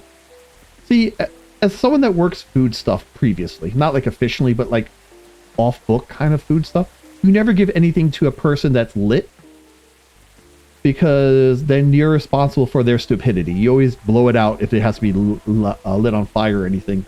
You never serve a customer something that's inedible, garnish or otherwise, because some idiots will try to eat it and then blame you for it. So, need a sip of tea, by the way. Unfortunately, sometimes you have to treat people like they're 5-year-olds because they'll be dumb. The drink does light up, huh? Yep. This is special just for you. So don't tell anyone. Roger that. Here you go. Oh, careful. Dang, Orm. This really is something else. You sure it's okay to drink? I have no idea. But I'll take responsibility if anything happens. Alright. I'm just being silly, aren't I? Sorry to bother you with all this stuff, Orm. You even made me this crazy drink to make me feel better. Don't say that. I'm always happy to help when I can. Thanks. Man. At least with crooks, you can actually deal directly with them, you know? Not the case with apparitions. Not with that attitude. Excuse you? Huh? Who the hell is that? That's a new face. Everything can be caught with a little extra elbow grease. Not actual elbow grease. I won't make that mistake again. McQueen? Is that you? Hello, Williams. It's been a while. It is you. I'm just surprised you just keep coming. Surprised you just keep coming this week. Let me go over there. You know each other? More or less. We were brunch buddies.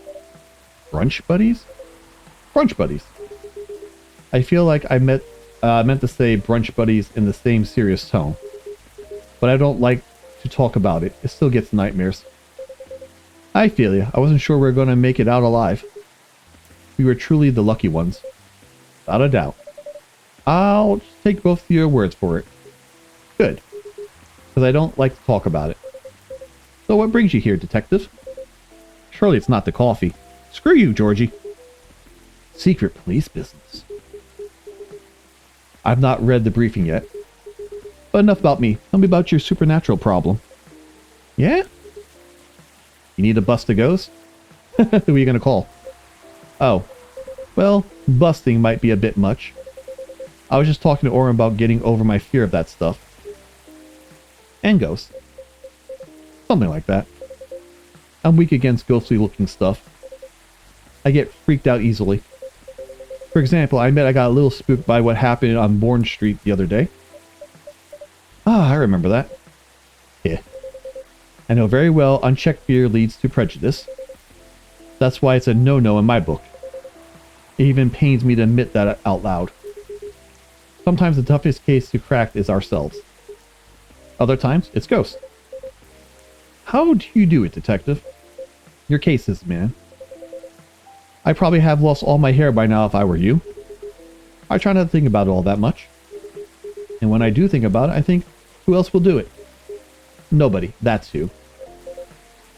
Yeah, that makes sense. Ellipses? No, once you get over the dead part, they're just like you and me. Look, I remember this one case. We were investigating a haunted apartment. Excuse me. This lady, her husband had recently passed away but wasn't moving on, if you get my drift. Real deadbeat, couldn't take a hint. Anyway, we had to go in there and exercise the place, right? But the husband, he's caught wind and he's retreated into the basement. I won't get into the technicalities of it, but it's harder to get a ghost out of a basement or an attic. Wait, you're a detective that's an exorcist? Priest cop! It's all about angles, really. I mean, I get it. That used to be his home. All his stuff is still there. It's hard, I get that. So, I'm slowly going down the stair to try to coax him out. Bam! Next minute, all his romantic music is playing. The whole place is lit up by spotlight. Basically sensory illusions. Classic ghost tricks. Then, before I knew what hit me, I'm sitting at this pottery wheel and he's behind me. Ghost reference from the movie. Okay. Wait. Isn't that the plot of the night? Okay, yeah, ghost right there. Oh. Maybe? We had a movie night at work and I dozed off before it started. The story must have slipped into my subconscious. Riveting. Oh. Please let that be Miss Riona. No, oh, what the hell? Hey, detective. This is the most cops I've seen in one spot. This is impressive. Hey, people I don't know. Did you get your important errands sorted? Sure did. Dooley, I see crumbs stuck to your face. That's just the rain. It's very bready rain. Okay. They're filling all over your top. They're spilling all over your top. That's blood from a gunshot wound. It's healed up though. You literally holding a receipt in the donut shop. That's why they pay you the big bucks, detective. So what I miss? We're talking about getting rid of Officer Williams' fear of ghosts. Hey! Ghosts? Yeah, you're afraid of them, right, Dooley?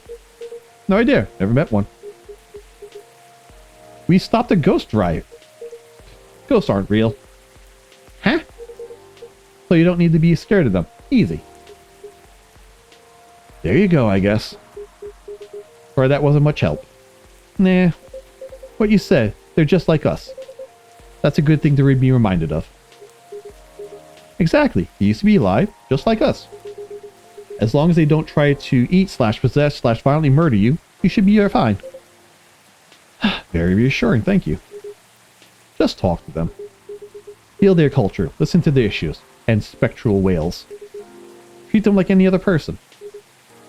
See what's on the inside. Which should be easy since you can see through them. I thought you don't believe in ghosts.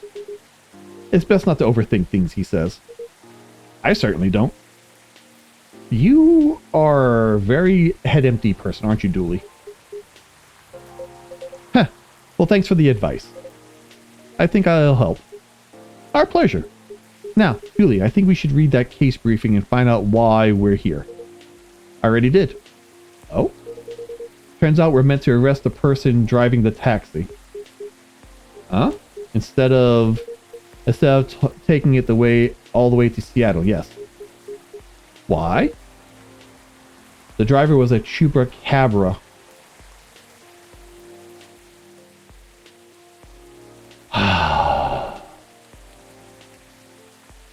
That is pun worthy for the significant other. She would love this. Yeah, very much grown.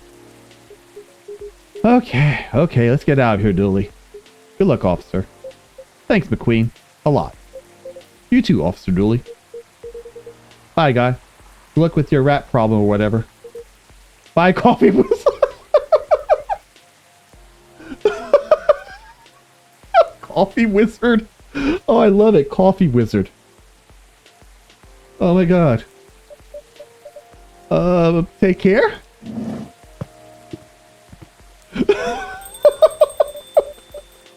That was quite something. Well, what do you know, Orm? Looks like my luck is back. I'm feeling like $1,000,000 now. Well, I'm very glad you do. Thanks anyway, Orm. I really didn't do much. Are you going to be okay? Okay enough to start thinking about what to do next. Alright, we'll take this lull for a second. Boop. I'm done here for the night. You have a good evening, alright? Please keep me updated, officer, and stay safe. Will do. Coffee wizard, oh my god. Alright then. Maybe we'll go check this stock end. No?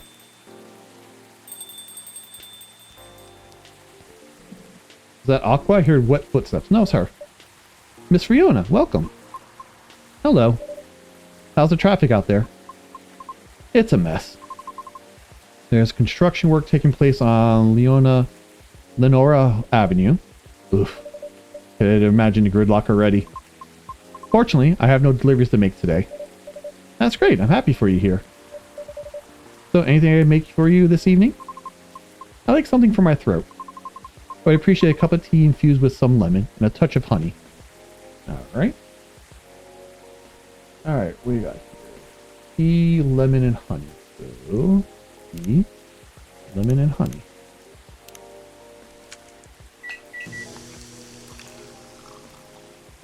There we go. And serve it up. A cup of warm midsummer night's dream for you, miss.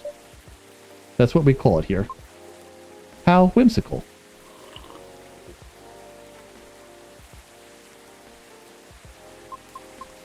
It's wonderful. Sweet, but well balanced with the lemon, and the slight bitterness of the tea complements the taste. Thank you. You're so very welcome. By the way, you just missed off for Georgie by a few seconds. Is that so? How is he? He's been thinking about what you said quite a bit, actually. Oh? He's currently dealing with plenty of clues that he isn't used to. That's why he's hard at work at the moment. I see. Would you mind doing me a favor? Oh? What do you need? You give him my contact information, Tim. You only connected via Bluetooth last time, so... Oh! An email address and phone number that are written on belong to Riona Sheeran. Okay.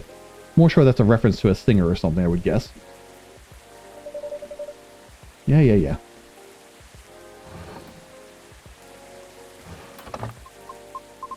What I said a few days ago might have been a bit overwhelming. It is possible that I spoke more than was necessary. All because I couldn't help but feel a pang of bitterness knowing what happened to the tree. That's entirely understandable, though. But it's not my intention to interfere with his work. As such, if he requires any assistance, please, do let him know. It's the least I can do, as I realize there could be plenty of difficulty obtaining information. I mean, because Alpha Georgie is a human. And we semi-physical beings have our own way of sharing information, as such. I understand what you mean. Okay. I just do not wish to incriminate anything or anyone. It's fine, I get it. I'm glad. Okay, what's that about? I say you've already helped him out in more ways than one. Sorry, did you say something? I was zoning out a little. Oh, nothing. I'll pass this off to him. Okay, thank you. You're welcome. Bad traffic aside, how are you? To be honest, I had a lot on my mind of late. And I don't know how to express it without sounding pathetic. You know, I'm all ears. And a little bit of a nose and a mouth too, but mostly ears. That may actually be part of my problem, I'm afraid. Harden? You know, I've held conversations with more individuals in the past week than I have in the past few years. Is that a good or a bad thing? It's troubling. Oh, I'm sorry about that, I think. I don't mean it necessarily in a negative way. It's just, I used to believe that I had it settled my life objective. But I have been doubting it lately. Oh, how come? I finally heard back from Miss Rachel yesterday. Oh, any good news? No. Our fields are immediately quite different, so I was not expecting much. However, she provided me with some contacts who may be of assistance, even though they had no direct connection to the audience I'm trying to reach. I see. She explained clearly why she thinks I should contact them, however, which I'm thankful for. Very thoughtful of her. So, what's the battle plan? And why are you doubting yourself? In essence, the device is to slowly increase my network to make myself known. Oh? Sounds familiar, doesn't it? You probably guessed my concern about it. I think so, but you could give me a refresher?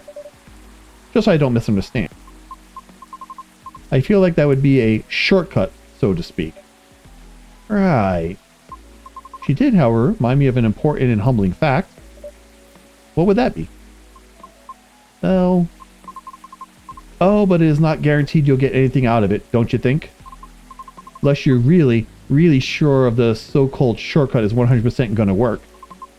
Because you'll have to do way more than just making a few calls and wasting for a few callbacks, you know?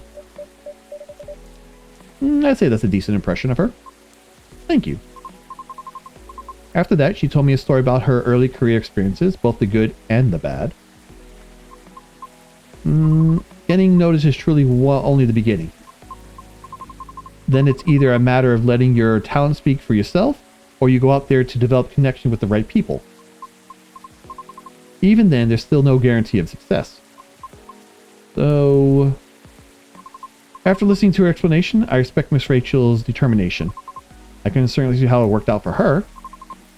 But then I was left wondering whether Mr. Lucas meant something similar during our first meeting. Right, I thought it all sounds familiar. Will you try her suggestion then? I don't know. Is it difficult? No more difficult than sending reels to every audition I've come across. And being rejected by every single one of them. But for some reason I feel conflicted about it. Speaking of Mr. Lucas, he and I also continued our correspondence. Although perhaps it was more of a necessity. Oh, did something happen? He was stuck. Pardon? Actually, he posted about it on social media last night. Oh, I might have seen it. Did you? I came across when I was updating my schedule and responded out of concern. Then he called me almost immediately. He was loud. All sounds in order. And extremely drunk. Oh, really? He denied it at first, but it was too obvious not to notice. He told me he was walking aimlessly, deep in thought, and entered Cary Park without realizing he had done so. Must have been deep thinking if he was doing that, because I think it rained pretty hard last night. Well, I wouldn't know. The bus to and from there is currently not operating after 10 p.m. Which is why I sent him a message informing him of that fact, and he seemed to be unaware of it. Right. So he called me to ask if there was any other mode of public transportation nearby. Wouldn't it be easier for him to just, call a cab? He told me he wanted to know the city better. At midnight? Why not? After all, you operate your business after dark yourself. Touché. Perhaps he just didn't want to go home yet. And I might be mistaking it, but I thought he doesn't like drinking. Wasn't it partying? Nevertheless, I think last night was quite different. It appears he had dinner with his team. And needed the extra courage in order to negotiate with them about his proposed new direction. Oh, okay. Yep. I see. I suppose they didn't go as expected. Perhaps. And I know that feeling all too well. Miss? However, he said he will keep negotiating until they reach a compromise. That's good. Is it, though? There goes the damn lights again. Miss Rachel told me about the hoop she had to jump through at the beginning of her career with her teammates as well. Likewise, Mr. Lucas had to work hard to obtain approval from his team for his reactions. How can he still be so positive? What do you mean? I just cannot picture myself convincing others to give me a chance like that. I almost wanted to ask, why do we even have to be at the mercy of others in order to succeed or fail? Can't talent speak it for itself? Fortunately, no. But if I truly believed that, with the number of rejections I have received so far, I should have stopped a long time ago, shouldn't I? Right, that's why it doesn't work that way. What do you mean? To let talent speak for itself, we would all have to have the same standards. I see what you mean. Art would cease to be art if it were standardized, wouldn't it? However, doesn't that imply that everything still depends on the whims of the individual judging you at the moment? How does someone like Miss Rachel and Mr. Lucas manage to be fine with that? Perhaps they don't see it as the be-all, end-all. What do you mean? Rather than viewing them as judges with the authority to determine their fates, perhaps they see them as hills to either overcome or avoid, if that makes sense. Just a matter of perspective as to where the power lies. Huh. But is it not easy to climb those hills, especially if you've never done it before? Therefore, it's good to try and find out what works for you, or ask for guidance or assistance then. Hey, Lulapon, nice to see you. Because one can't possibly know every single way to overcome obstacles. That's a new emote. Or be able to safely recognize warning signs without first learning about them and others.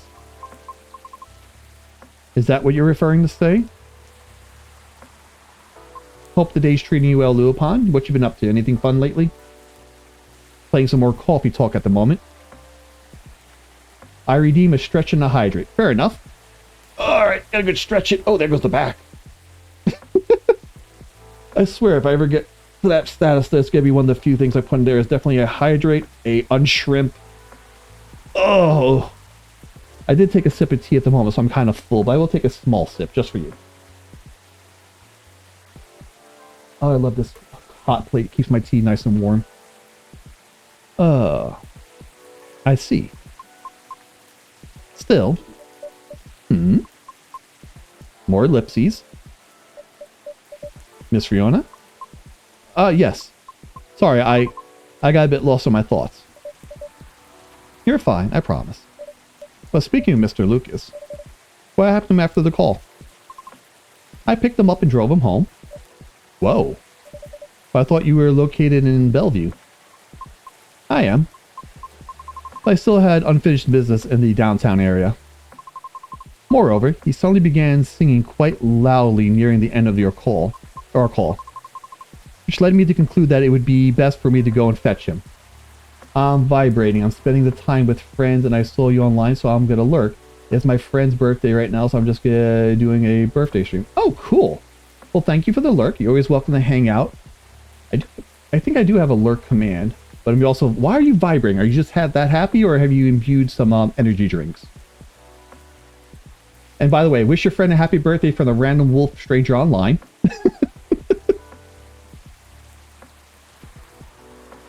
Let me conclude that it would be best for me to go and fetch him. All right. I see. How was his singing, in your opinion? It wasn't too bad. If not for the fact that he was screaming most of the lyrics, that is. Or look what I typed. I said vibing, not vibrating. Sorry.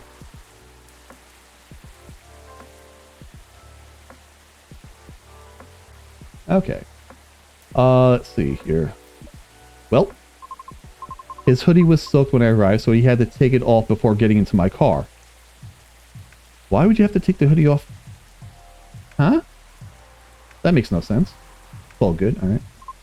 Thankfully, the water did not completely soak through his shirt, so he remains relatively dry. However, I still had to lay down the seat covers as his fur got rather soaked. Ah. I'm definitely now from laughing at that. Yay for misreading. I've been doing that all day. Hope he didn't get sick then. Aside from all that, was he okay? Considering the situation you mentioned earlier, I mean... Well, he happily asked me to do karaoke with him, which I declined. Probably for the best. Could have been entertaining, though. I ended up taking him for a drive, though, as he needed to take care of my unfinished business. Late night delivery?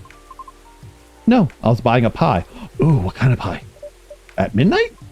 Yes. Why? Concerned you might have a competitor? No, not at all. Well, maybe a little. Oh, Aura, you'll be fine. I sort of want to know just so I can inform Officer Georgie about it. Oh, why? His daughter loves pies. When his car was vandalized, Officer Georgie had plans to buy pies for his family get-together. But the report took a while and the weather was bad. And by the time he was able to get a taxi, he thought everything was already closed. I see. But he takes pride in being a Seattleite. So I wonder if he knows about it already. Well, it's a very small kiosk attached to a pub. Very easy to miss. The spot is known as Disco Pie and it serves fresh pies until 1 a.m. Disco Pie. Oh my god, that sounds amazing. Interesting. Good to know. Thanks. Getting back to the story, though. You both went for pie, then? Yes. And that seemed to fascinate him for some reason. What did you each get? He ordered a slice of warm apple crumble with a scoop of French vanilla ice cream on top. Oh, that'd be a slice of death for me with my apple allergy. And a large cup of piping hot coffee with a little bit of milk. Ouch. Huh? I feel betrayed. Truly. Oh. But it was my suggestion since I thought he needed to warm up. Double ouch.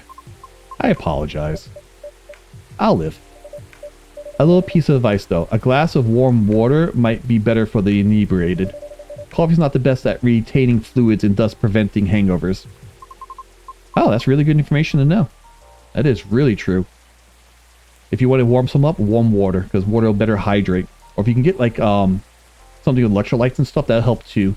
Depends on like how active they were when drunk. Back in my con-going days, we used to have Pedialyte or like around. Because Gatorade's all nice and well, but it's too much sugar in it. The Pedialyte has all the electrolytes in it as well, but less of the sugars. So it's actually really better for hangovers and whatnot. Man, I haven't thought about con days in a while. Alright, moving on. This is why you are the best baby store. Thank you. Okay, my feelings are hurt slightly less now. And what did you get for yourself? I had a slice of hibiscus blueberry mint pie myself. Hibiscus blueberry mint pie. I don't think I've ever had a hibiscus pie or a mint pie. I've had blueberry pie. I'm kind of hit or miss on it. I'm curious how that would be together. I wonder if you swab out the blueberry for something. Okay, I'm a big foodie, so I'm now thinking about food. And just so you know, I did not order anything to drink. Good. Drinks aside, what an interesting combination for a pie. How'd you like it? I enjoyed it. You serve hibiscus here too, don't you? I remember to order it next time. Please do.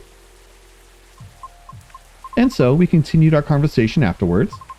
That's when he told me he had not given up on his goal, despite the many disappointments with his team. He also told me why he chose not to drive at all. Really? Why? Yeah?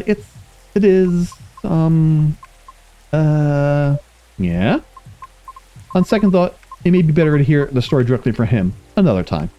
I apologize. No problem, I understand. We also discussed quite a few things we have in common. Really? Yeah, surprisingly.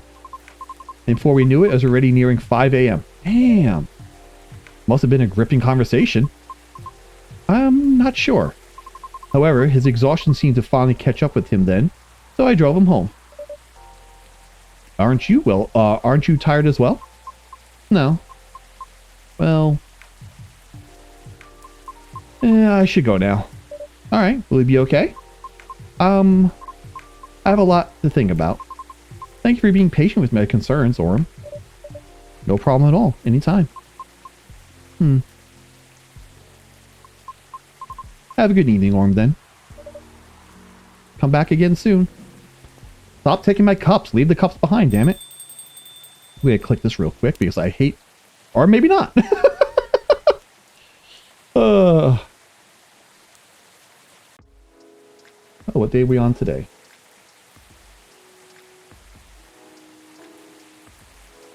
Friday, September 29th, 2023.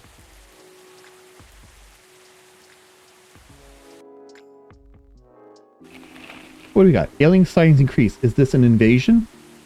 At least it's pretty. Researchers respond over alleged algae invasion. Guafera Tech teams up with Nomics Industries to produce self-healing concrete technology? Interesting. I am almost sure there's a self-healing concrete or something in real life as well, but I'm not 100% sure. A little teddy bear, that's cute. I never get to see this side of the thing. And who we got here? Heya.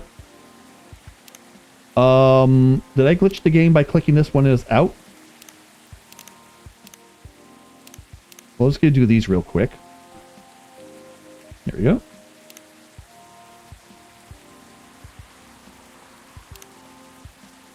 I'm very lucky to have people who's with me no matter what. I won't take it for granted. Oh, that's cute, Aqua. Normal schedule, good to know. You want to know where I got all my awesome sunglasses? I don't care. Heya.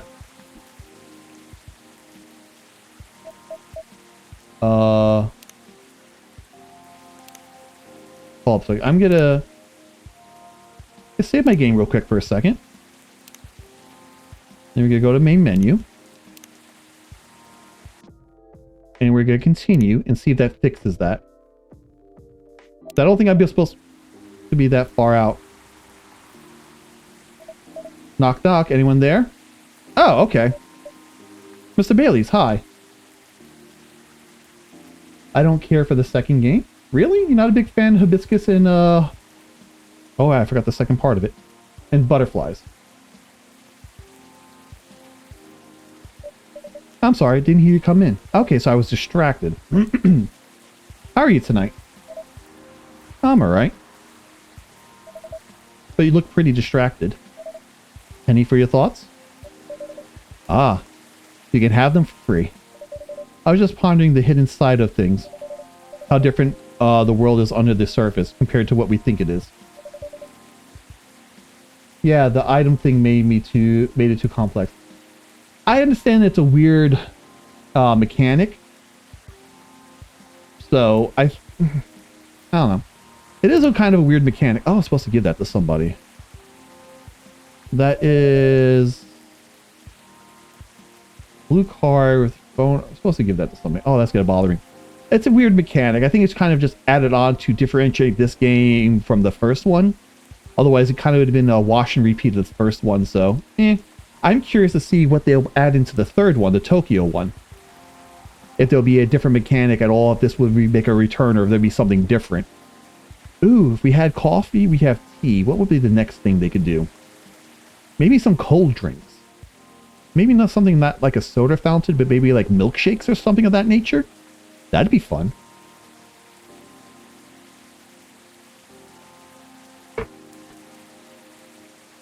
Now let's get back to this. Oop. Nothing and no one in exactly what they appear to be. Funny, I was having similar thoughts on my own way here. I guess now that we spend so much time on social media, people believe we have summed up in a picture or a sentence. My milkshake brings all the boys to the yard. I would have to charge, and if they keep stealing my damn cups, I'm gonna charge double. But it's not like that. It's not easy to know someone. Even that someone is yourself? Especially if that someone is yourself. Sounds like we agree on this. We sure do. And it's been on my mind a lot in the past few days. Does that have anything to do with your wedding with Miss Lua? Got it in one.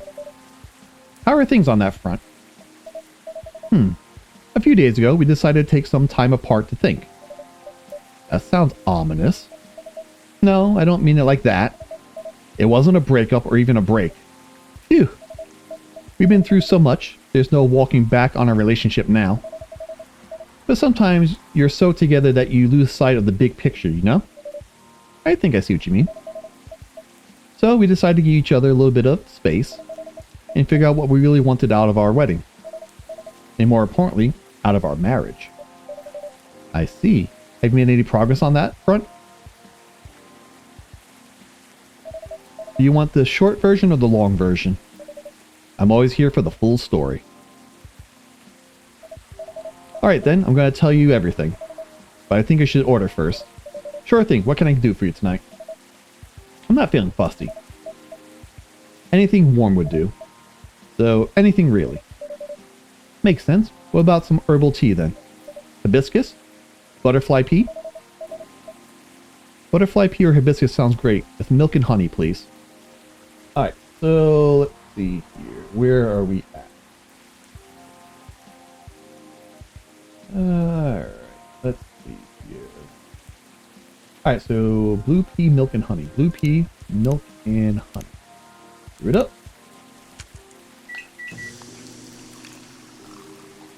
There we go. Am I supposed to give him anything?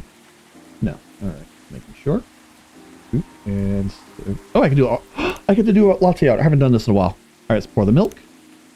And let's see here.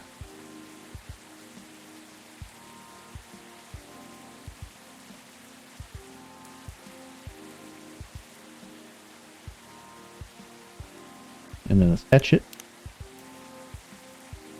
Make like little wisps.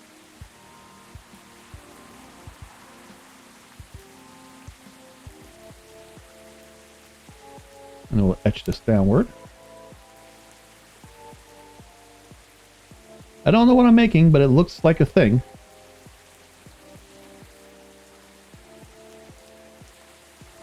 Actually, hold up a second. Or it looks like maybe a bird. Like wings, a head, and then the body. Let's give it a little bit of a tail. And then we'll etch that outward. And then let's just end that. Nope, too far, too far. And then let's fill in the wings a bit. I was never great at art, but I know what I like. And this is decent. Alright, let's serve it. Here you go. I hope you like it. Thanks, Aurum. I swear, in this game I said my name more than I usually say my name. This is so nice, and it brings me way back. You know how I'm not really in touch with my family anymore? Yeah, I'm sorry about that. Don't be. I don't even miss them. Most of the time. In the end, they're just a random bunch of people. And we don't have very much in common. It's good that you've learned that about yourself, Mr. Baileys. I think so too. There's just one person I miss, but I've been missing her a while now. Someone who's passed away, I'm guessing? Exactly. Spot on again, Aurum.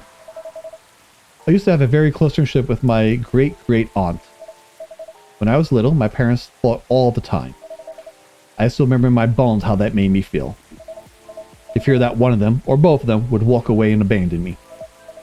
A bit ironic in hindsight, but then it was many years ago. Yes, it's quite normal for little children to care about their parents, no matter who they are or how they behave. That's true. Anyway, I spent most of my earnings curled up in a ball in my room, or evenings curled up in a ball in my room, trying hard not to listen to all the shouting. Except when my grand came to visit. Not that her being around prevented the fighting, mind you. Elven high society is amazing at keeping you up appearances. Except in front of family. But she got how it made me feel. So she went out of her way to take the sting out of things. She would keep me company and bring me a cup of herbal tea with milk and honey in it. Drinking this now with you feels a lot like family again. Are you calling me an old lady? I mean, I'll take it. I guess it's a compliment. Sounds like she was a perceptive person. She truly was the best of them until she got sick. Oh no. How did that happen? I thought elves don't get sick. See, that's a part of elven disinformation. Elves don't get sick with your little run-of-the-mill colds. but they do get the big bad diseases like everyone else. And it's not uncommon for us to die from them. Except there's this assumption in Elven society that if you live the right sort of life, you'll pass away peacefully in your bed. So that's what families say most of the time when someone dies. Incidentally, that also means they need to pretend everything is fine until the very last moment. So that's what they did to my aunt. They basically shut her in during her last few weeks. Ugh. That sounds horrible, actually. I did manage to visit her, and she put on a brave face, but it was clear she wasn't happy. But then she wasn't very happy before that, either. Yeah, at least she had you. It must have been a little consolation, but yes, I was glad I was able to be with her. To think I came very close to being trapped with those people. I'm pretty sure she would have hated me that for me. A little part of me hopes she's proud of me right now. I'm certain she would be. Thanks, Orm. Here you are, letting me blab on again. That's more than fine, but do you think growing up among conflict might explain why things are, well, a bit difficult to work out sometimes between you and Lua? I definitely think that's part of it. In fact... Oh, it's Silver. And Amanda. Good evening. Hi, Orm. And hi... I don't think I've met before. I'm Silver. I'm Bailey's. Nice to meet you. I'm guessing you're Amanda? We are, but do not appear to be but you do not to be a part of the hive. How did you... Lua told me she ran into you a week or so ago. Oh, the nice earthling we met on our first night here. That is a satisfactory explanation. And so, are you her date? A little more than that. I'm her fiancé. Truly? Fiancé's successful outcome of dates with a 0.013p probability. That's supposed to be percentage in the hypode? Congratulations on your excellent odds actualization. Thank you. Now, Cafe Offspring, we are wishing for a drink. Cafe Offspring. I don't know. Do I like Cafe Offspring or we call Coffee Wizard better? I need to figure that one out. Cafe Offspring? How'd you acquire that new title? Alright. Sounds like something I shouldn't prod too hard. Never mind me. We were about to order, Amanda? We were. And what we wish is a memorable partying experience.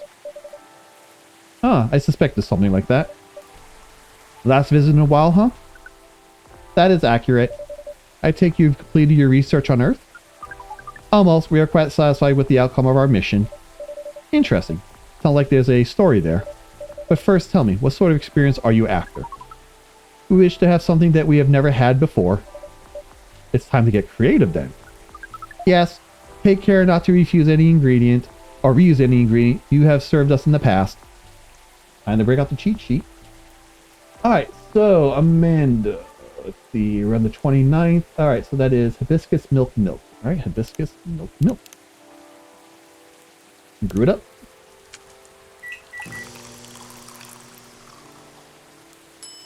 And we can do a latte art. Alright, what are we going to do for this one? This is going to be the last time they're going to be here for a while, so...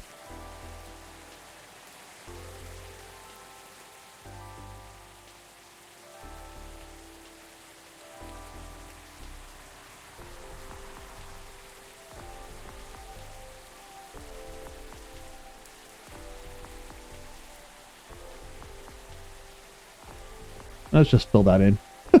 Try to make a smiley face that didn't work out too well.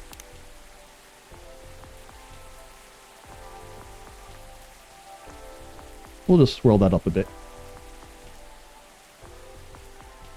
We add swirls, it makes it look more interesting, right? I think that's how it works. There we go, close enough. Serve. Am I supposed to give them anything? No. Boop. Here you go. Hopefully this tastes new to you. Yep, and they drink with their finger. It does. It is at least 56.94% different from anything else we have experienced. We are, as Earthlings would express, delighted. According to our calculations, this is our 39,846 new experience since arriving on Earth. That's a lot of remembering of that. That's quite a lot. Perhaps. However, most of them were rather insignificant in nature. Oh? What about this one? This one is in the 99th percentile of significance. Is that good or bad? She means it is very significant, right, Amanda? Very much so. We enjoy this place and we will. Miss it. That's... don't mind me. Getting a bit emotional here. Anyhow, I trust the agent gave you no more trouble?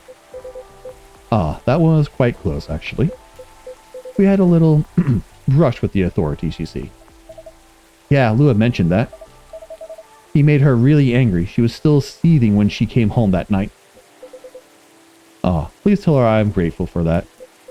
Well, that agent kept looking into things even after his second visit here. Well, that's where your help really came in handy, Orem. My help?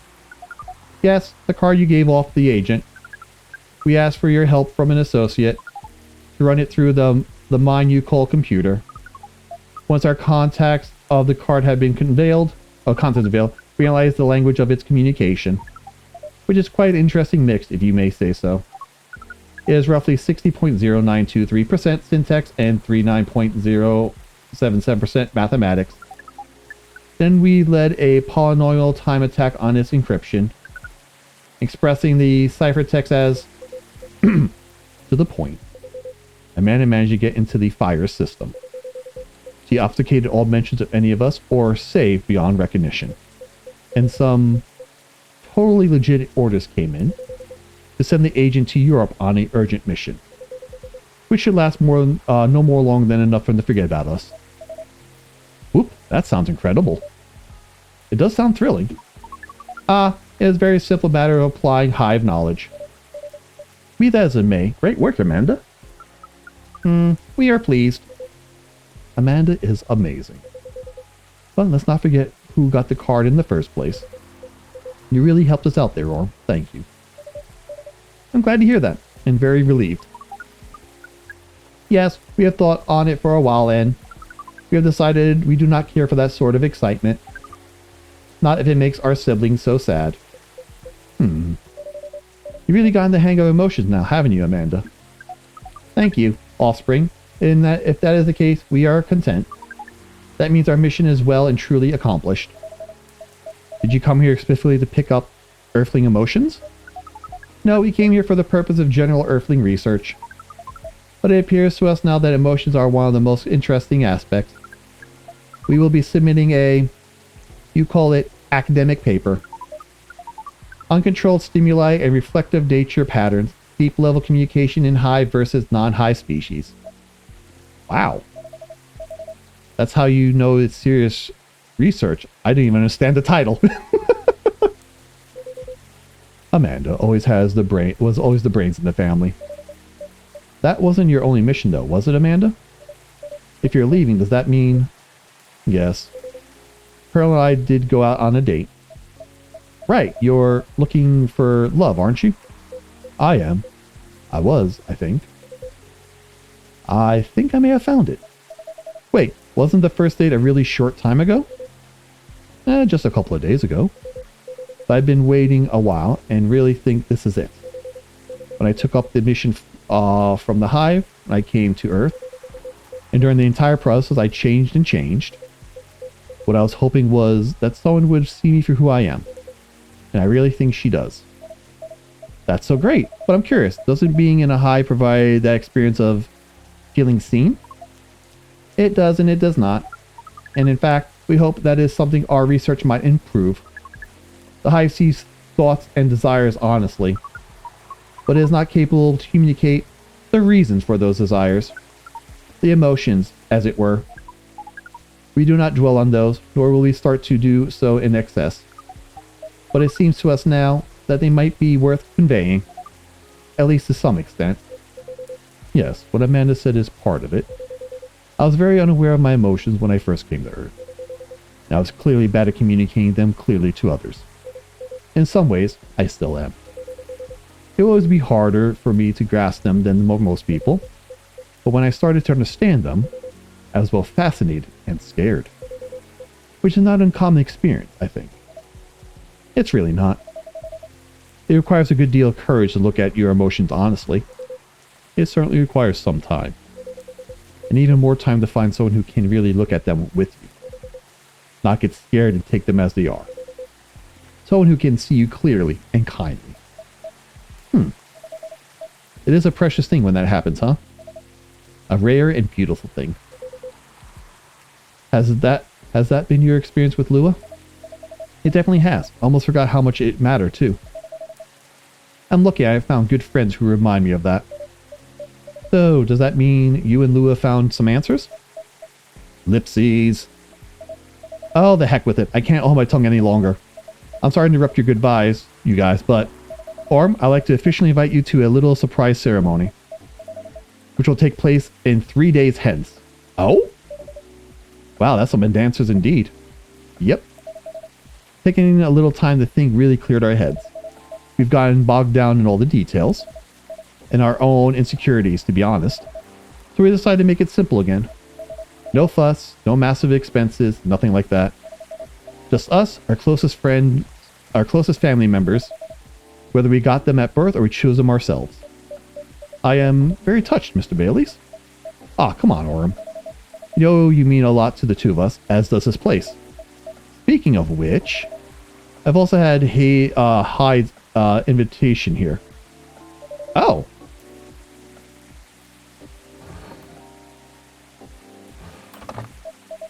Well, Hyde and Gala invitation, seeing how that's his obvious +1. Would you give it to them when you see them next? It would be an honor. Silver and Amanda, I don't have a card for you, but you're in the cafe family as well, so I'm sure Lua wouldn't mind. Would you like to join us for the party? Party? This is our first experience being invited to a party. It is 99.999% pleasant and 0.01% disappointing that we have to refuse. Yes, it's truly appreciative of the offer, Baileys. But sadly, we're leaving Seattle tomorrow. Really? That's more sudden than I expected. Are you going back to space then, Amanda? Not yet. We're going on an adventure. That sounds exciting. It really is. Amanda and I are taking a trip through the country. Maybe even a bit further, if we got time. We're basically going to be tourists. Tourists is such a fascinating concept. Although our sibling explained it to us multiple times, we still find it very hard to comprehend. We always thought that traveling must have a mission, a purpose. But it seems that tourism is traveling with no other purpose than traveling. Which is in essence circular reasoning. It may well be, but still a lot of fun. In fact, I'd say it's the real purpose of the tourism. To have fun, to relax, see beautiful things. To enjoy life, you know? Enjoyment as a purpose. That is new to us, but we are 99.999% excited to try this out. And so am I. I've never been out of Seattle since I arrived. I guess I was afraid that I wouldn't be able to blend in. That I would have to restart everything from scratch. But knowing that you're here, Orm, that I've always have a place to return to where I feel at home, well, that makes a lot less nervous. I'm very happy to hear that. Ellipses. More ellipses. Third ellipses. Fourth ellipses. I think I should order a drink. Oh, of course. What can I make you? I like to reflect on the spirit of our upcoming adventure, but I'm also in the mood for something sweet and soothing. So sweet, soothing with a bit of an adventurous kick. Yes, that's exactly it. Then how about some hot chocolate with something extra to make it fun? Ah, I'd love that. Hot chocolate with something sweetness and some spice would be amazing. Alright, what am I making him? Oh, where am I?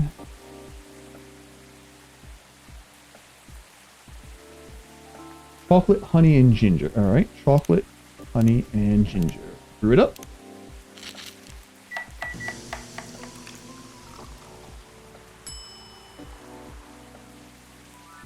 Huh.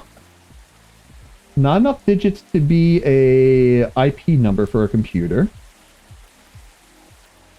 Hold on, I'm gonna copy and paste that into a browser and see if anything pops. Give me just a hot second. Is that really what that is?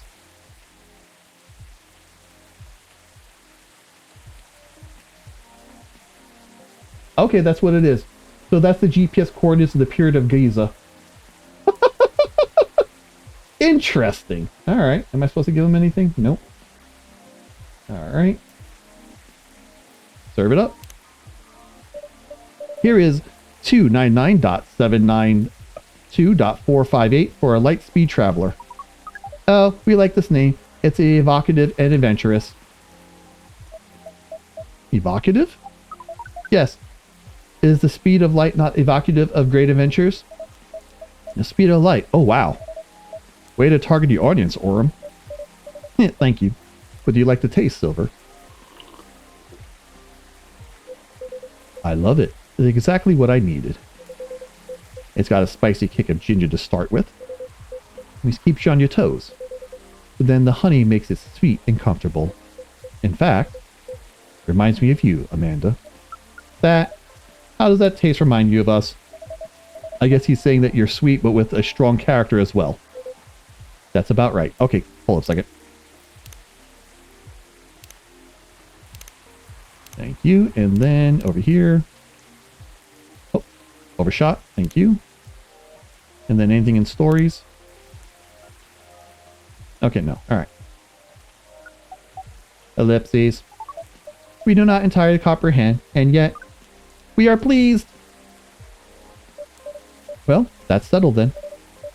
Wherever you miss Amanda Silver, you can come here.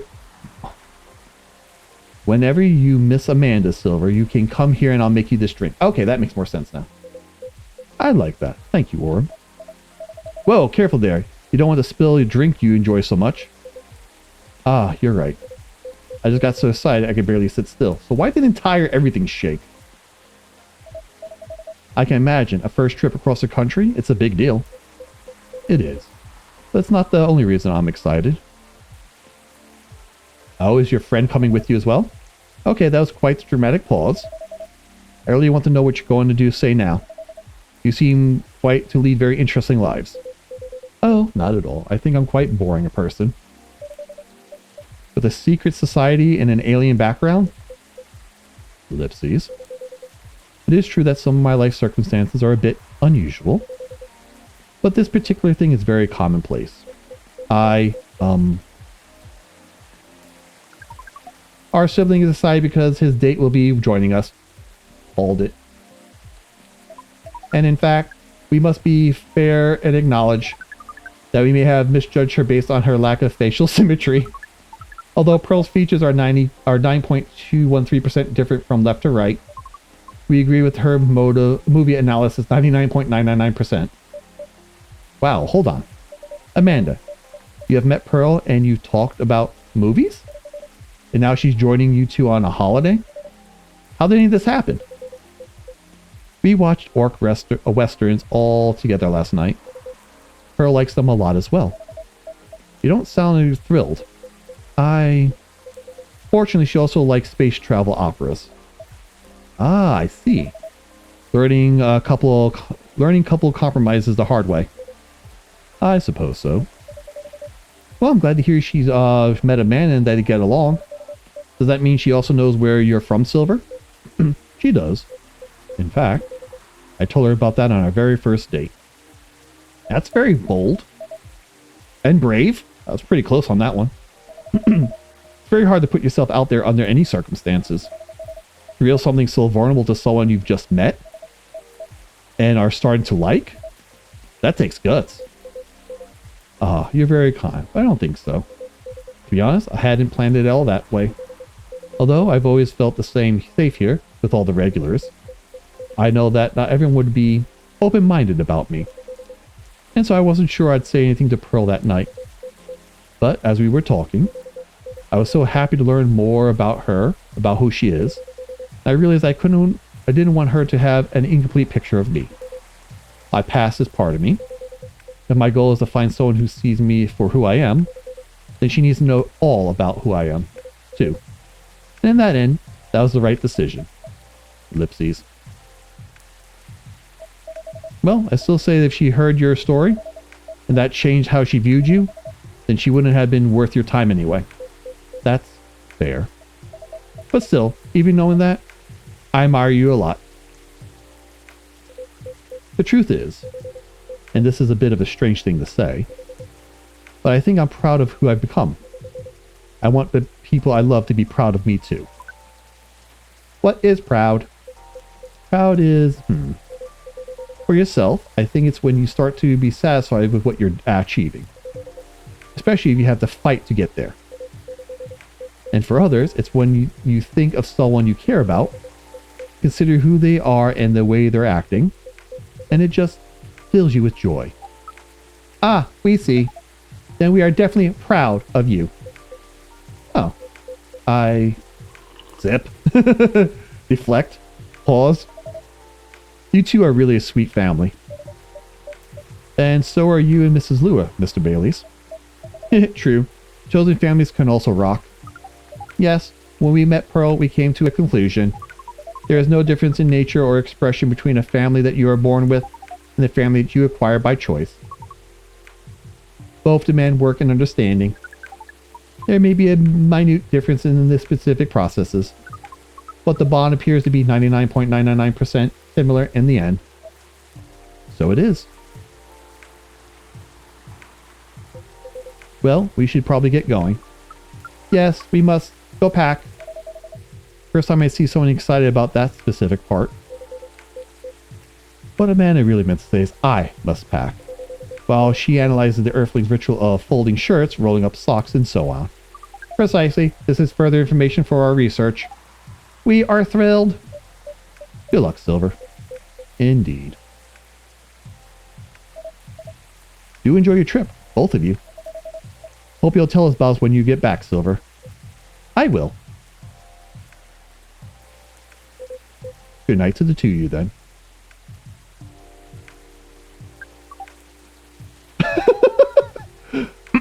Hasta la vista, strangers. Huh? Orc westerns. Bye to you two. Stop stealing my cups.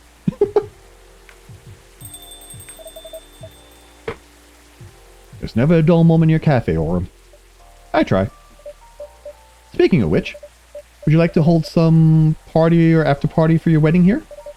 I know it's not a very large space, but perhaps. Whether we'd like that? We'd love that. Honestly, I didn't want to impose. But there's no place we could think better fit. And I don't mind that it's not very large. It's going to be a small, cozy wedding. So this is perfect. It's settled then. Lu's going to be over the moon when I tell her.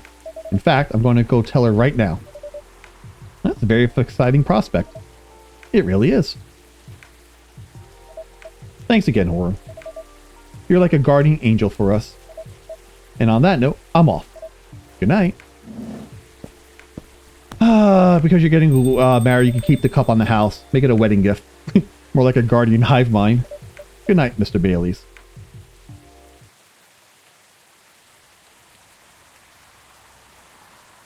It's a cute picture. I like that. Alright, what day are we on now? We are on Saturday, September 30th, 2023. We're on the 30th.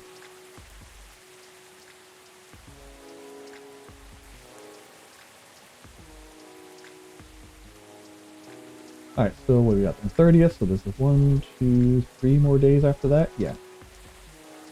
What I think I'm going to do is... Let's see, what time is it? Oh, that's right. I think I'm going to cut it here. Let me load up and save.